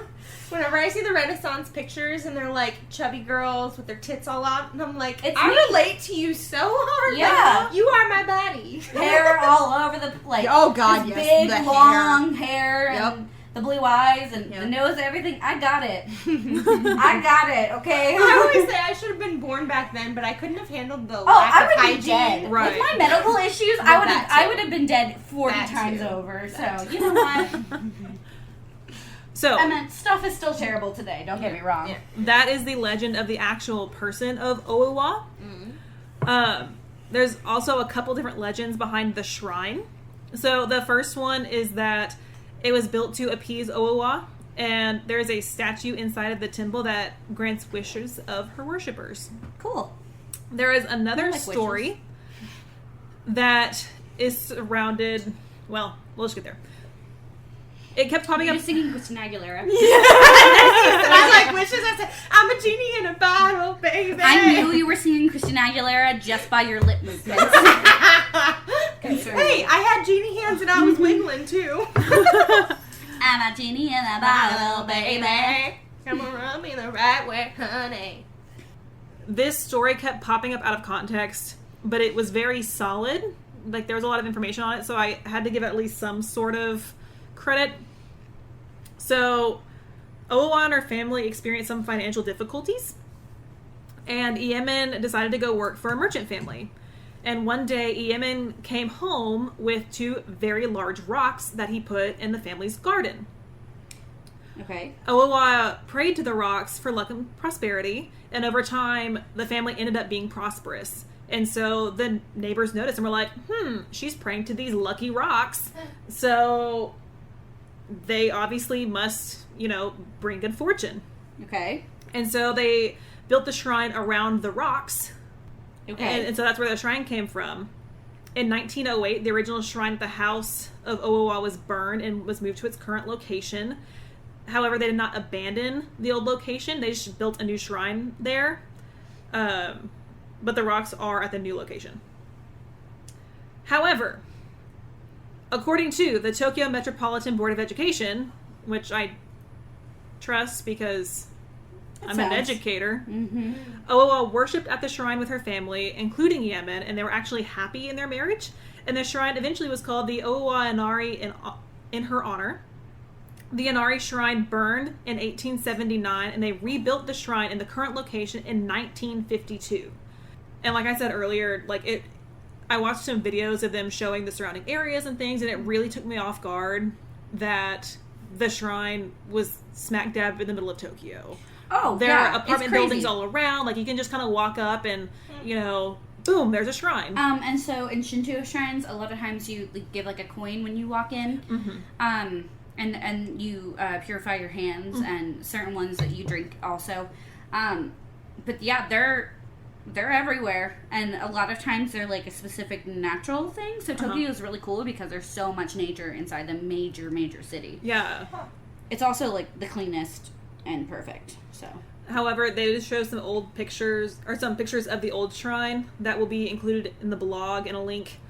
And it's beautiful. Yeah. It is out in nature. There's a beautiful flower pattern that I can't remember what it was. Yeah, Japanese gardens are absolutely, and they're specializing in celebrating the natural things. So they're put together perfectly, and they all have water features. And my goodness, my dream is to have a Japanese garden with the water features one day because they're so beautiful. Yeah, it was gorgeous. Yeah, that's.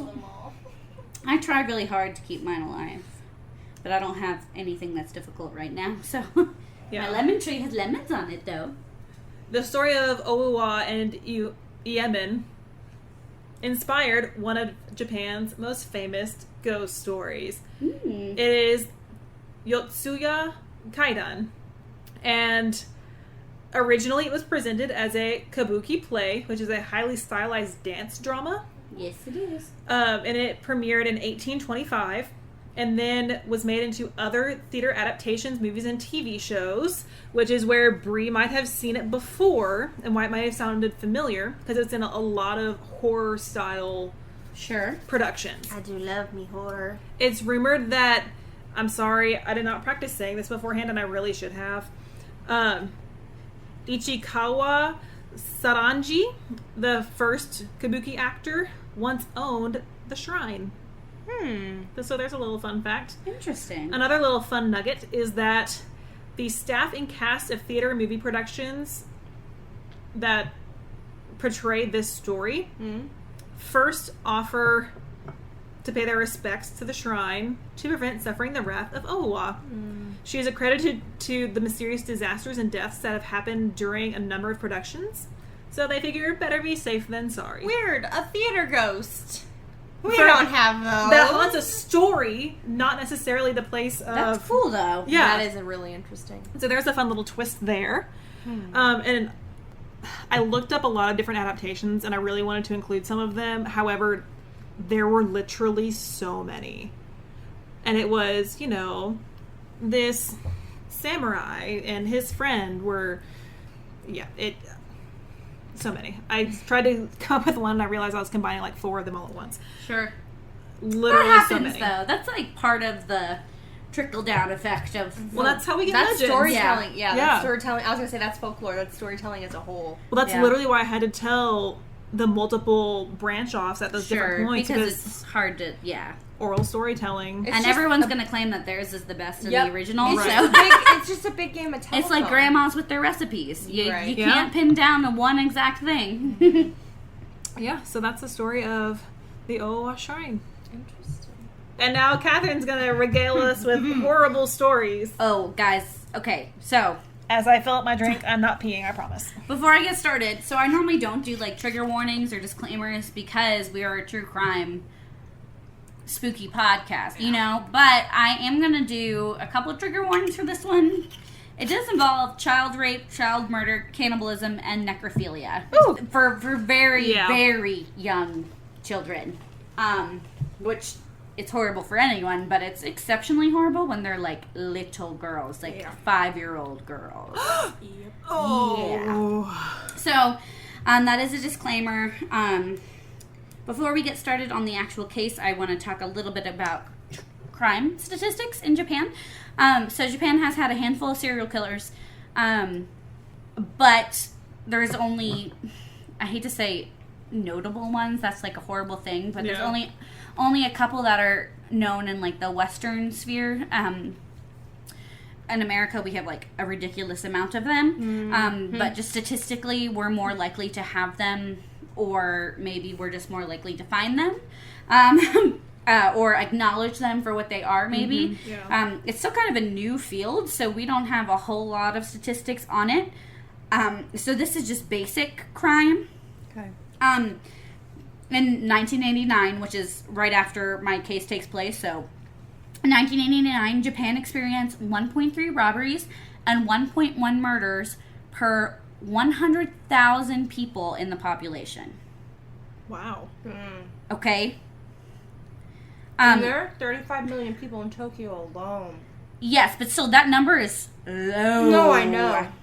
So Japanese authorities solved 75.9% of robberies and 95.9% of homicides. Oh, that's impressive. That's awesome. Those numbers are insane. And so there were a couple articles that say that these numbers may be skewed based off of Japanese law and how things are handled. Gotcha. But I'm going to go with the statistics. And so for 2018, Japan is number 11.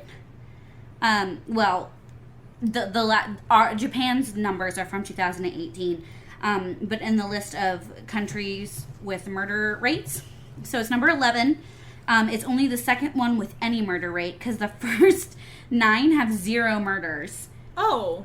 So they're normally, it's like the Isle of Man and Vatican City. So they're Monaco, very, very small countries. Yeah. You're murdering in Vatican City. Yeah. You're going to hell. Yeah. Just hop on the Circle, boo! Yeah, right on the train down there. Okay, so it's only the second one that has an actual murder number. And it's 0.26 is the murder rate. So in 2018, there was 334 murders in all of Japan. Wow.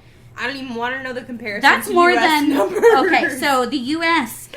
So she's going to give it to me. Yep. The murder rate is 4.98 in 2018. Ooh, hot damn. And that is 16,214 murders in 2018. Damn. And we are number 137. We're terrible And people. I'm trying not to make this Not political, wrong. but if our law enforcement is partaking in murder, Yep. then maybe that's why our number is where it is. So that's all we're saying. Black Lives Matter. So we're not going to dwell because all of us will get angry and upset, but we see you.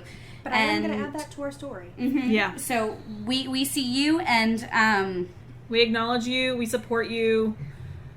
and you matter. So moving on from those crime statistics, I am going to start with my victims again. I think that that's important. And this one, like, I watched a couple documentaries because that's like my favorite type of research, and there's quite a few good ones on YouTube.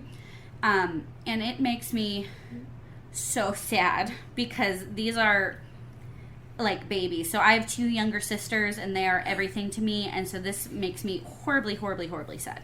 Okay. So, Marikano was 4 years old. Oh my gosh. Masami Yoshizawa was 7. Erika Nambia was 4. Oh my gosh. And Ayako Nomoto was 5. That's horrible. These are babies. Okay? Baby little girls. And you hate to say thank God it was only 4, because those 4 people, I meant that Their whole lives were in front of them. yeah, their family, like, it's absolutely atrocious. I am just grateful that he was captured, and we'll talk a little bit about that, because it's like, I don't know how you can comprehend killing a 4-year. I'd like literally, I cannot process it. Like, my brain doesn't compute that, and so it is a dark one, but they're important. These victims are important, so that's why we're talking about him. Yep. Okay. So this is Tsutomu Miyazaki. He was born August 21st in 1962, and he was born in Tokyo.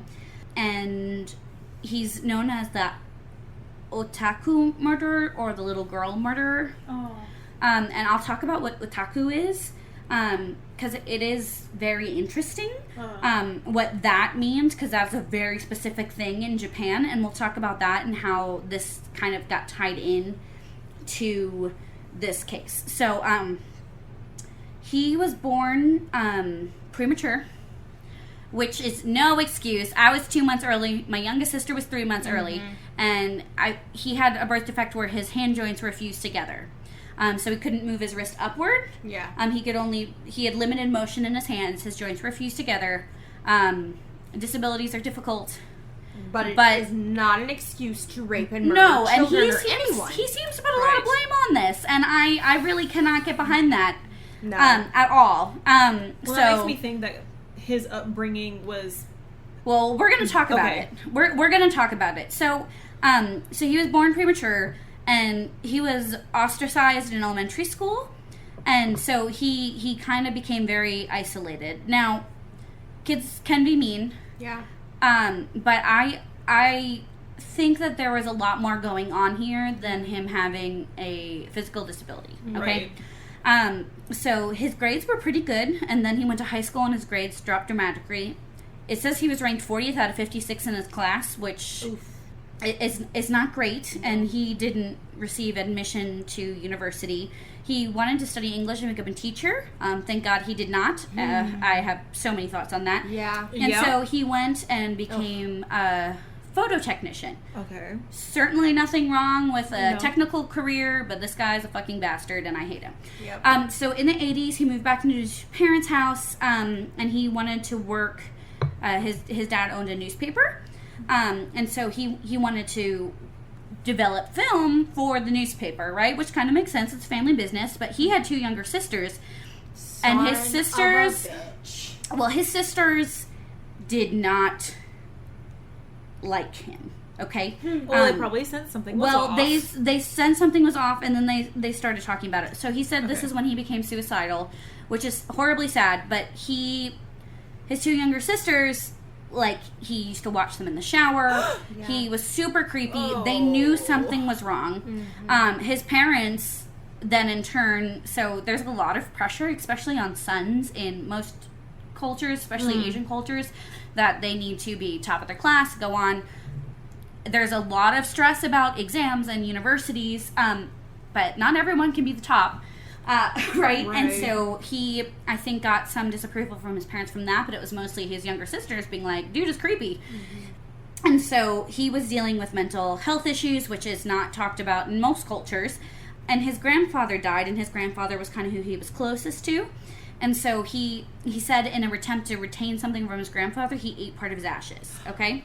Oof. So this is his first dabble into cannibalism, and him it was he wanted to keep part of his grandfather with him, not that he wanted to eat flesh. Right. No, but in some cultures yeah, it is it's- about keeping the spirit. Yeah, within. that to me seems very different than what Yeah. he later does. Okay.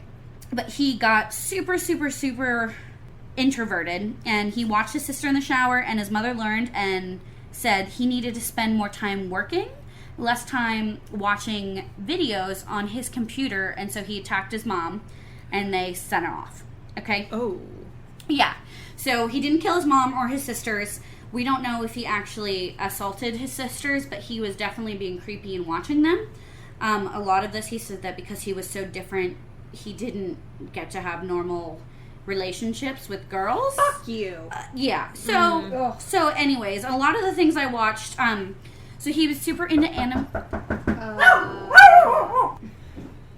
All right. So what just If happened? you heard the door knock, we all thought we were about to get murdered, and it was not. It turned out that my wonderful husband sent us cookies, and since Catherine can't eat cookies, he got her ice cream. So, He's the sweetest. oh my gosh, I love my husband, y'all. But we're at my house, not Carrie's house. Right. So we were terrified. Yeah, we're like, did anyone order food? That was awesome. So we're gonna be eating cookies now, along Yeah. with our. I need some comfort food though, because this is sad. It Okay. is really sad. So we're gonna eat cookies. You can Okay. eat cookies too. Yep. Or ice cream for my intolerant friends. Okay. So, he watched a lot of horror films and anime, and it's a very, like, mom thing to be like, well, if you worked harder, you wouldn't have time to watch those, and then you wouldn't be affected by them. Which is not correct, but that was kind of the thought at this point. So, the murders are pretty rough, and we're going to go ahead and talk about it. Japan has very few crimes against children.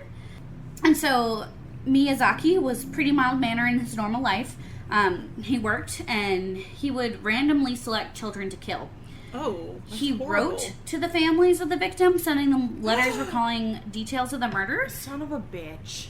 Yeah, and they all received, like, silent nuisance phone calls, all the families, Oh. which turned out to be him. So he wouldn't talk, he would just breathe, which is, like, Oh. a classic horror Yep, trope that yep. everyone's afraid of. Yep. And he would just keep calling and keep calling and keep calling. So, on August 22nd in 1988, the day after his 26th birthday, Mari Kano was 4, and she vanished while playing at a friend's house. So, after failed attempts to find her, her dad contacted the police, right? So, I'm sorry, y'all. It's not funny, Carrie. Just It's spilled. not. I tried to refill Bree's glass and spilled sake all over myself. Hang on, I'm eating a bite of ice cream. I was just trying to be nice. We're a shit show. We're taking this seriously. We're just a hot fucking mess tonight, okay? We are, and I was trying to be really discreet about it too, so it wouldn't sound like pee on the recording, and then I just literally spilled all over myself. Thank you. So I'm gonna pour sake for my friends so I don't look like a rude not host. That's true. That's the rule. Granted, I already had my second partial glass, so because I drink really fast. Sorry, not sorry. Okay, so little girl Mari's dad contacted the police. So Miyazaki had taken little girl into his car. He convinced her to get into the car. They drove to a different part of Tokyo. He parked under a bridge in a wooded area. Like Bree said, a lot of Tokyo has woods and trees. And he sat next to the little girl for a half an hour before murdering her. So he did not sexually assault her until she was dead. Okay. That would be the necrophilia. Yep. Yes, which, as horrible as it sounds, I'm a little bit glad she was already dead. Oh, 100% I mean, that sounds so sad, but, I mean, she's a baby. And so, he then put her in the hills, her body in the hills, and he took her clothes with her when he left. So he allowed the corpse to decompose and then returned later and cut off her hands and feet, which he put in his closet. Okay? When he was arrested, they actually found them, and so that's part of the thing. He tried to burn her body and ground them into a powder, and then he sent them to her family in a box with several of her teeth. That is messed up. Pictures of her clothes, because he develops his own film, so no one could trace them. And a postcard which read, "Mari cremated, bones investigate proof." Son of a bitch. And that's a translation, but they were all separate words. And so he sent her cremated body back to the family, but he had her hands and feet. Oh my god! And he sent pictures. I think the pictures came to him later. I wonder why the hands and feet. Is there some symbolism? He eats part of a hand later, so okay. I think because his hands were deformed, maybe That that's what attracted makes him. sense. Yeah. I'm not a doctor. No, I'm that not makes a sense. psychologist. I'd already forgotten. But I think that makes sense. that makes logical sense to me. Yeah. So, October 3rd, 1988, he was driving along a rural road, and there was a 7-year-old girl, Masami, and he offered her a ride. She accepted. He drove to the same place where he killed Mari, and he killed her. He sexually assaulted the corpse and took the girl's clothes again. Okay. December 12th, same year, 4-year-old Erica was returning home from a friend's house, which is common. Little kids can walk to school and walk places because they're not under attack in Japan, and especially in the 80s when things were different all over the world. Whereas the 80s here. Yeah. So she was walking home. He took her into the car. He drove to a parking lot, forced her to remove her clothes, and began to take pictures of her. So he took pictures of her alive, not just her clothes this time. Oh. And she was He killed her. Oh. Yeah. Killed her, tied her hands and feet behind the back, covered her with a bed sheet, placed her body in the trunk of the car. He threw away the clothes in a wooded area and left the body in a parking lot. And he sent a postcard to a family assembling words cut out of magazines that said, "Erica, cold, cough, throat, rest, death." Because he strangled them. Mm-hmm. Yeah. So he described what happened to her. She was cold, he was coughing, he had his hands around her throat. But he just segmented pieces, just single words. On June 6th, the next year in 89, he kidnapped 5-year-old Ayako. He took pictures of her, led into his car again, murdered her, covered the corpse with a bedsheet, placed in the trunk. This time he took the body to his apartment and spent the next 2 days engaging in sexual acts with the corpse and taking pictures of it in various positions and filming it. So you can clearly see him escalating on what he quote likes unquote. Yeah. So he slowly figures himself out in this horrible, horrible, disgusting way. Well, and that's generally how it goes. Yeah, too. it is. See the progression as they learn. He's very clear progression. Experiment and God, sick fucks. And I wonder if,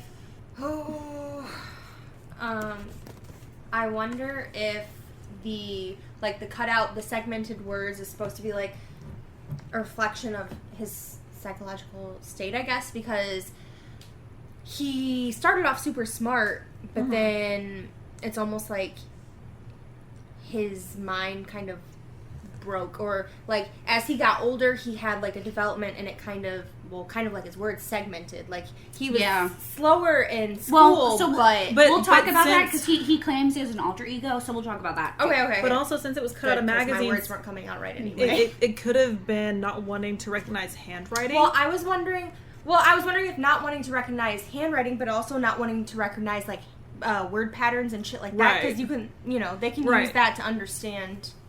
I don't know. So anyway. My assumption was that he was using cutouts, and of course you could find exact words, but to find just main words and send a brief, segmented. Well, the statement. first time I think he wrote the postcard, and then he did it again. So he's experimenting with what he. Yeah. What gives him power? Because calling a family is just torment. Yeah. That is. Explaining what happened to the baby. Yeah. Atrocious. So that was an offering, right? Yes. Okay. So I was handing you a full box of cookies too. So Ayako, when her body started to decompose, Miyazaki dismembered it. He took the torso to a cemetery and the head to the hills, but he kept the hands. And he ate and drank blood. So from the hands, so he ate part of her hands, and he did drink part of her blood. So some people called him like Dracula. But I think that may be part of trying to get like, I don't know, like these perfect little girl hands or something. Yeah. I don't know. I can't. Maybe he saw it as like a kind of like Elizabeth Bathory, like yeah. But it was like a healing sort of deal. I have no idea, but he is horrible, and he. Oh yeah, he's atrocious. The worst kind of person. So they were there for 2 weeks. The torso was in the cemetery for 2 weeks, and it wasn't found. And so he was scared that the police were going to find him, because the police are obviously all over this now. So he went back and got it and put the torso back in his closet. So he has several hands and feet, and now the torso in his closet. Yeah, his whole place smells. Oh yeah, you'd be surprised if you smell something weird. You tell someone. Ask Colin. Yeah. Okay. Yeah. So, because we'll talk about this later. That's where he found the body. Wrong. Like death, the best way to describe it is the smell is just wrong. Like there's no true way to describe the smell. Yeah, human brains hate it. Okay. So on July 23rd, 1989, he saw two little girls playing in a park in Tokyo, and he tried to tuck the younger little girl away, and the sister's dad arrived and saw Miyazaki taking pictures of the little girl, who he had convinced to strip nude. So he's bold. He's doing this in the park. In the park. Oh and my the God. dad beats the shit out of him. But he was unable to restrain him. Oh my God. So he got away. So he ran and he returned to the park to retrieve his car, and the police were waiting there, surrounding the car, waiting for him to come back. This is why I carry pepper spray and a pocket knife, because if you come at me, I'm leaving a mark. Yeah. So he came back. The father got his little girl, took his little girls home, and came. So they went and searched his two-room house. There were 5,763 videotapes, some containing anime and slasher films. Like and snuff? Yeah, but a lot of them were not. He just watched a lot of Okay. I'm assuming this has something to do with the fact that he doesn't sleep. That's kind of something that is pretty common among mental illness, which he clearly has. Yeah. So there was all these. There was also video footage and pictures of his victims, and he was a big fan of horror films. He was really calm and collected during everything, and appeared indifferent to his capture. So he was really chill. Sociopath? Yeah, I literally think that this guy his brain was so fractured that he just could not comprehend that this was a bad thing he was doing. Yeah. You know what I mean? You have to be to do that to 5-year-olds. Even in prison, the other prison inmates want to attack the people who do this to little kids. You know what I mean? Yeah. There is something. Even criminals are like, you've gone too far. You don't. People can murder 30 adults and want to absolutely kill you with no hesitation if you did something to little kids, because it's different. Yeah, as horrible as it is to kill them, it is different. It is. It's wrong when even the most hardened criminals cannot understand how you would do something like that. Especially random kids. That's a whole other level. It's horrible to kill children in general, but to pick a random child. And it's not like a revenge killing, or an accident, or oh my gosh. So, the media And she was called him the Atuku murderer. And so what Atuku is, it is someone with an unnatural obsession with something. And in this case, it was like anime and movies and things. Mm-hmm. So it's someone who spends all of their time on one thing. Yeah. Like an unhealthy obsession that's gone too far. Okay? And so there's a moral panic against it. And so anime and horror films were, like, blamed for this. And newspapers claim that he had retreated to a fantasy world as a result of his neglected upbringing. It's the video game argument. Right. Yes, That's exactly what I was just thinking. Mm-hmm. And there was psychiatrists who said, like, enjoying all this, like, if your parents don't love you enough, then you turn to this, and this is what happens, which, abuse is horrible, but that is not what makes you. There are plenty of people who have had horrific upbringings, and they contribute to this world and do the best that they can, and they move past. It's not fair. It's not fair that they had to deal with that, but that does not make you a child rapist and murderer. I'm sorry, It does not. That's not an argument that I agree with. Nope. Well, and I mean, you know, my past, my previous job before this was in a very impoverished area where, honestly, if I dug a little deeper into my kids' past, a lot of them were probably mistreated at home. I mean, I had parents that they would whip their kid's butt right in front of me just because of the slightest thing. You know, oops, I forgot to turn in a single assignment. Oh, mama's going to whoop your butt. And you know what? I know that they're just doing their best, but at the same time, their kid isn't going to be a murderer because their mama was a little hard on him. Yeah. Well, and like this, his parents were like, don't be creepy with your sisters. I don't think that's crossing a line. No, that is well within bounds. So some of the people said that, and some people blamed it on his obsession with, like, manga and anime and watching films, which some of his porn collection was pretty rough and probably should be an indication that maybe his brain isn't exactly where it should be. And I'm talking, like you shouldn't have child pornography. You just shouldn't. Right. Yeah. There's something wrong if you do, and you may want to see If you are a grown-ass adult watching...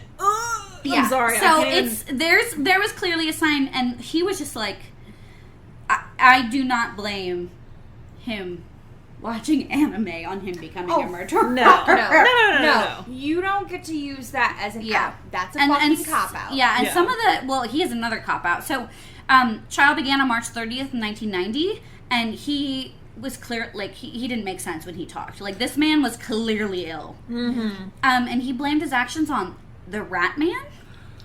Oh. So the Rat Man was an alter ego who he claimed forced him to kill. And in the court, he would draw pictures of the Rat Man in cartoons. When he was, like, being questioned in there. And his dad refused to pay for his legal defense. And then his dad committed suicide in 1994. Oh my gosh, it's horrible. Yeah, so I guess from the pressure... The shame? Well, I don't know if it was the shame. Pressure? I don't know if it was the pressure from...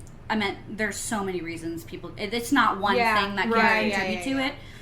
But, and he refused to pay for his son's legal defense, which is good, because your son murdered 4 little girls. Right. And I'm sorry that he clearly was unwell at the end of it, so... Well, situational depression, I mean, y'all... I don't know how he handles... I don't know how anyone could handle this, so... No. Well, and as someone who is situationally depressed, if you are depressed because of a situation you're in, seek help, seek action. You can get out of whatever situation you are in. If it is a toxic relationship, get out of it. Obviously, he tried to get away from his son and just couldn't. And I wonder if it was them blaming him for his son becoming the way he is, or if he thought he didn't do enough to protect his little girls, because he had 2 daughters as well. Right. Like, think of him. Yeah. So I don't know. I can understand that, because if they saw signs in him creepily leering at his sisters as they showered, I can see that guilt being able to lead you to. But that's in the signs. That's for so this family is absolutely going through so much. So not only, like, his family now has victims. Obviously, those little girls' family, like, it's horrible. So it was a 7-year trial. So he committed suicide 4 years into the trial. So he never actually saw his son convicted. 7-year trial? Yes. And so because they were trying to determine if he was mentally fit to stand trial. Okay. Because he clearly was not healthy. Yeah. Right. So they were trying to determine what his mental state was at the time of the murders. Because right now, he clearly is not in control of himself. Right. So they're trying to determine what punishment is acceptable based off of his time of the murders. Right. So Japanese law says that people of unsound minds are not subject to punishment, and feeble-minded are entitled to reduced sentences. So if you're... it's the insanity plea in America. Right. It's a little bit different that, you go to a hospital instead of a jail because you clearly you cannot handle it because your brain is not functioning the way a normal person's brain functions at this time. See, I don't know what Japanese trials are like if they have the jury that has to kind of stay away from everything while everything's going on. 7 years is a long That's a long time. I don't think that they sequester like we do. Okay. Because we all know how the media affects Yeah. things. So Well, and Zach and I just watched The People versus O.J. Simpson, which that jury went through hell. yeah. It's really it's interesting, but they did have 3 different teams of court-appointed expert psychiatrists. So they had 3 different teams, and they all came to different conclusions on his mental state. Because they're trying to determine if he can tell right from wrong. And this meant he literally is drawing a cartoon rat man and saying that this is who made him do it, and he truly believes it. And so 2 teams thought that he was, they're saying feeble-minded, which is basically the translation, but that there was mentally something wrong. One team thought he was schizophrenic, and the other one thought he had multiple personality disorder. Third team found that he had a personality disorder, but was still capable of taking responsibility. So that he obviously had something wrong with him, but he knew you can't murder and rape little girls. Right. And that's the third team. And so the Tokyo District Court judged him aware of the magnitude and consequences of his crimes and therefore accountable. So they said he wouldn't have hidden all this stuff and wouldn't have moved the bodies and things. Yeah. Right. Because he was afraid the police were going to find it, and he said that, which means that he knew that what he was doing was wrong. Yeah.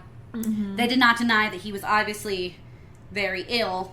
Yeah. But that doesn't change the fact that he knew what the consequences were, therefore he should have known that he can't do the actions. Right. And so he was sentenced to death on April 14th of 1997, and it was upheld by the Tokyo High Court in June 28, 2001. Okay. And the Supreme Court of Justice on January 17, 2006. He thought his murders were an act of benevolence, and he had someone else who murdered, kind of like a copycat after him. Oh. And Maziaki said, I won't allow him to call himself the second Maziaki when he hasn't even undergone a psychiatric examination. So, the Minister of Justice signed his death warrant, and he was hanged on June 17, 2008. So, I was in high school. Damn, they were still doing hangings? Yep. Shit. So, he was hanged in 2008. The unusual swiftness of his execution, as well as the timing soon after the Akibara massacre, prompted questions regarding the 2 incidents. So there was 2 different things, and they basically said his trial was long, and they didn't want him to basically inflame talking about another murderer because they are pretty rare. And so he was hung in 2008. So I was in high school when he was put to death after he murdered them, and so he was only 45. Yeah, he was 45 when he died, and he was executed. But they called him Dracula, and he called himself Ratman. And he was convicted of the 4 murders of those little girls in Japan. That's horrible. Yeah, we were freshmen or sophomores in high school. Yeah. Wait, so I sounded shocked, but when they caught, wasn't it Osama bin Laden or something? Didn't they hang him as well, and they messed up their measurements, and so his head kind of came unattached? That word? I don't think that was bin Laden. It was one of the Middle Eastern terrorists. The major... Anyway, I was just wondering... Into it. I was just wondering, because I sounded shocked, and then I remembered that, and I was like, well... Well, I meant every country has its own means of execution. Yeah. Hanging is certainly cheaper than the lethal injections that America... No, you're right. Some places can still... In some states... I think you can still choose if you want a lethal injection or a firing squad. Well, I was going to ask about the firing squad. In some states in America, I'm not going to get into the politics of it because I have a lot of thoughts on it. Well, there's also a morality aspect of who actually killed him. With the hanging. With the firing squad? With the firing squad. Oh, well, they have multiple people, and so that's what I'm saying. Yeah. So, and also with lethal injection, I can't remember where I read it. It's but they're a doctor who performs it. But there are some where there are 3 different buttons and 3 different people press it, and one of the buttons has the lethal injection, so you don't know who it's killed once it. again, the morality question. I'm personally against the death penalty, but for reasons different. I would love to see this guy suffer and rot his ass in jail forever and ever. Yeah. Because I am a petty person, and I think that dying is too easy. I also think it's not economically feasible, though. Right. Because... well, a lot of studies show that it's actually more expensive to murder someone on death row than it actually is to keep them alive because of all the legal fees and everything that comes into it. Right. So Gotcha. there's a lot of it. So, I personally am against it. Oh, no, I get Morally, that. I'm a petty bitch. Economically, so and because suffer. I'm petty. You know what I mean? Yeah. Morally, I don't want to stoop to that level. Economically, I'd rather save money. Yeah. And I'm petty, and I think they deserve it. Yeah, I'm petty as fuck. Well, I'm you know what? there If they with you get their on that. asses beat in prison, Mm-hmm. I'm kind of I feel like this little girl's parents get to watch him slowly die, and that should be... And not a just good like punishment. a physical death, like your soul is dying. Especially Your because personhood is the dying. court ruled him knowing that he was incorrect, so I have zero qualms about saying that he deserves to rot. Yeah. A long, slow death in prison. That's my personal take, because little girls. So again, that is another political thing, but that's my thoughts, and I'm there with you. I'm a vindictive bitch, so yeah. Yeah. So yeah, but it's crazy that it was when I was in high school. So like this is pretty recent. Like Yeah. it was not that long ago. Yeah. 89 was his last murder. So, but that was only over the course of a year, a little over a year, and he insane. killed 4 little girls in a very safe country. So, but he would just see someone he could get on his own and take them. Develop the pictures himself, and horrible. So, it severely affected Tokyo and the rest of Japan. Yeah. A lot of people were on different sides about what caused it, and, I think people were just looking for answers in a place that doesn't have a ton of background. And then if something like this happened, there would be tons of people fighting from all different angles. Oh, yeah. Whereas here we're so jaded, we just accept it and move on. Yeah. It's fucked. So, We literally just say, not my community, and walk away. Yeah. So, he, very, very much so did it. Yeah. Yeah. Yeah. So, I like to do ones that are kind of open-ended, but this week I wanted a shut case.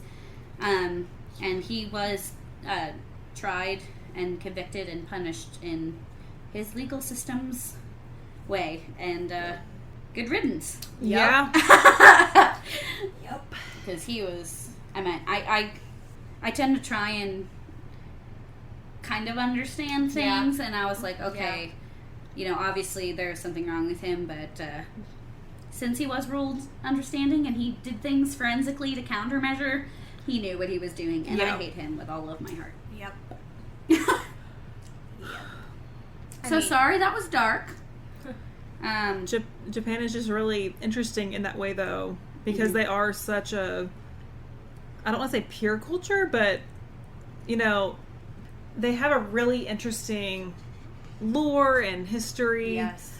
But They tend to be they're a culture that is completely based off of mutual respect. right. And Well, and understanding coming of from a things. culture that has zero respect for basically anything, it's amazing. And they try and blame it on, well, we're the mixing pot. We're the, whatchamacallit? Melting pot. Thank you. I knew that wasn't it. Melting Yeah. pot. We're the melting pot. So, you can't use that as an excuse. I don't give a fuck. Yeah. Right. Like, oh, I don't have to respect this. No. Like, that You is do. the opposite of, the point of all of this. I think that's what drew me and my students so much to this culture, because it's very complex. There are so many tiers of respect, and there's respect for nature. Like, I couldn't ask for my food to be made gluten-free because of the respect of the cuisine and the respect of the chef who's preparing food. You know what I mean? Yeah. The respect of changing your shoes when you go into the restroom so that you don't wear shoes that aren't made for the restroom outside. Respect for your body with the food choices that they have. Respect for religion. So there's a lot of different religions represented in Tokyo, but Shinto shrines are super chill with everyone. So there'll be Muslim people praying outside of a Shinto. You know what I mean? Super chill. And I feel like the things that they don't want to talk about are just not talked about in Japan, which is a different set of problems. Yep. Right. Yeah. Because you have to respect people enough to not talk about them. Watch Queer Eye when they're in Japan. But you know what I mean? So it's a very, very fascinating culture that is almost the exact opposite. Yeah. Us, it's like you have to respect because of fear. Yep. Yeah. There is you have to respect because you respect them and they respect you. Like little kids in Japan, like help serve each other meals, and they're all responsible for cleaning the classroom. Right. Like, you know what I mean? Because that's why it's the cleanest. I did not literally see a single piece of trash, because if there happens to be one that someone accidentally drops, the next person who walks by picks it up and throws it away. Mm-hmm. And there's no trash cans in Japan. Everyone carries their own little trash bags with them. Wow. Because there's not even trash cans, because they don't want things to fly out of the trash cans. Well, and like, it is spotless. See, and I've been thinking about that lately, because they've been talking about, like, oh, people are finally let out of their houses, and look at all the freaking garbage all over the place. Like, yeah, people are happy, but the planet weeps again. And it's like face masks everywhere and just all types of garbage. Gloves. And I've been seeing it too, and I think about that because at my apartment complex, I don't always think it's people, trying to just litter and be assholes. A lot of times I think it blows out of the dumpsters, or like when the garbage trucks pick it up and shit, and I'm just like, so yeah, I've been thinking about that a lot lately too, so that's interesting. Well, and in Japan, if you are feeling ill, you wear a mask all the time. Yeah. So, like, it's, like, common if someone has a cold that you see them wearing a mask, which, like, helps protect the community. Like, that's the level of respect that they have for other people. Mm-hmm. The whole, you lose something and it's left, like, neatly propped up wherever it happens to be. Mm-hmm. Like, it's, like, if you, like, one is the upstairs, one is the downstairs, people do not go on the wrong one. Even if it's packed and you have to stand in line and wait. People just don't. Are you talking about, like, elevators and stuff? Like, just stairs. Like, stairs. Coming out of, like, a train or something. Like, even just that, people don't disobey the rules. Mm-hmm. Because it is ingrained that, like, there are different levels of respect that you pay towards other people. And it's, like, obviously there are exceptions. I feel like I would get along so much better with Japanese people in Japan because... So, my profanity would not probably pass. I'm a little profane for I don't know what they think about swearing. I've never actually heard I'm a whole lot for a lot of people in public. But in terms of, like, the respect thing, like, I get that. Because if you notice, I will try and intentionally move out of someone's way when I see someone coming. Like, I did not survive well in Italy because they're just like, I'm gonna bump into your shoulder, and I'm like intentionally trying to bob and weave all these people. Yeah. And so things like that I appreciate. Like, that's a culture difference because no one cares if you get run into when you're in a lot of, you know what I mean? Right. Like, you just like turn your shoulder and keep walking. You know, it's No, I just feel like I would really appreciate like that kind of culture. It is fascinating, and there's like I honestly didn't grasp everything. I was not there long enough, but there are just. It is very interesting. Now you made me want to go so bad. Like, so the thrift store, all the clothes was like brand new because people take such good care of like their clothes, and then they get everything back into other stores so that they're not wasting anything. Like, because respect for the garment, and then respect for the money that you put into that, so someone else can have it. It's super interesting. And it is so different, and so a lot of it, like the kids, like some of them were 12 that were on this trip, so I had to be like, look, you will get stared at if you do this wrong, and it's your fault, because we're telling you right now how to do it right, you know, and I don't think they're staring, because I think they're staring because they're like, what? Someone's not following the rules, you know, so but it's just so ingrained in them. And my favorite thing is, so like primary school kids, they're their own crossing guards. So they have little flags in Tokyo, and they put it, there's like on either side, and they like carry it across. Oh. And they all have like little hats and stuff. It's so precious. But so like kindergartners walk themselves to school. Oh, I used to do that too, but it was more dangerous. Yeah. You know what I mean? Like, and because they're their own crossing guards. That's and like so people. Cute. Yeah. So it was super interesting, but it is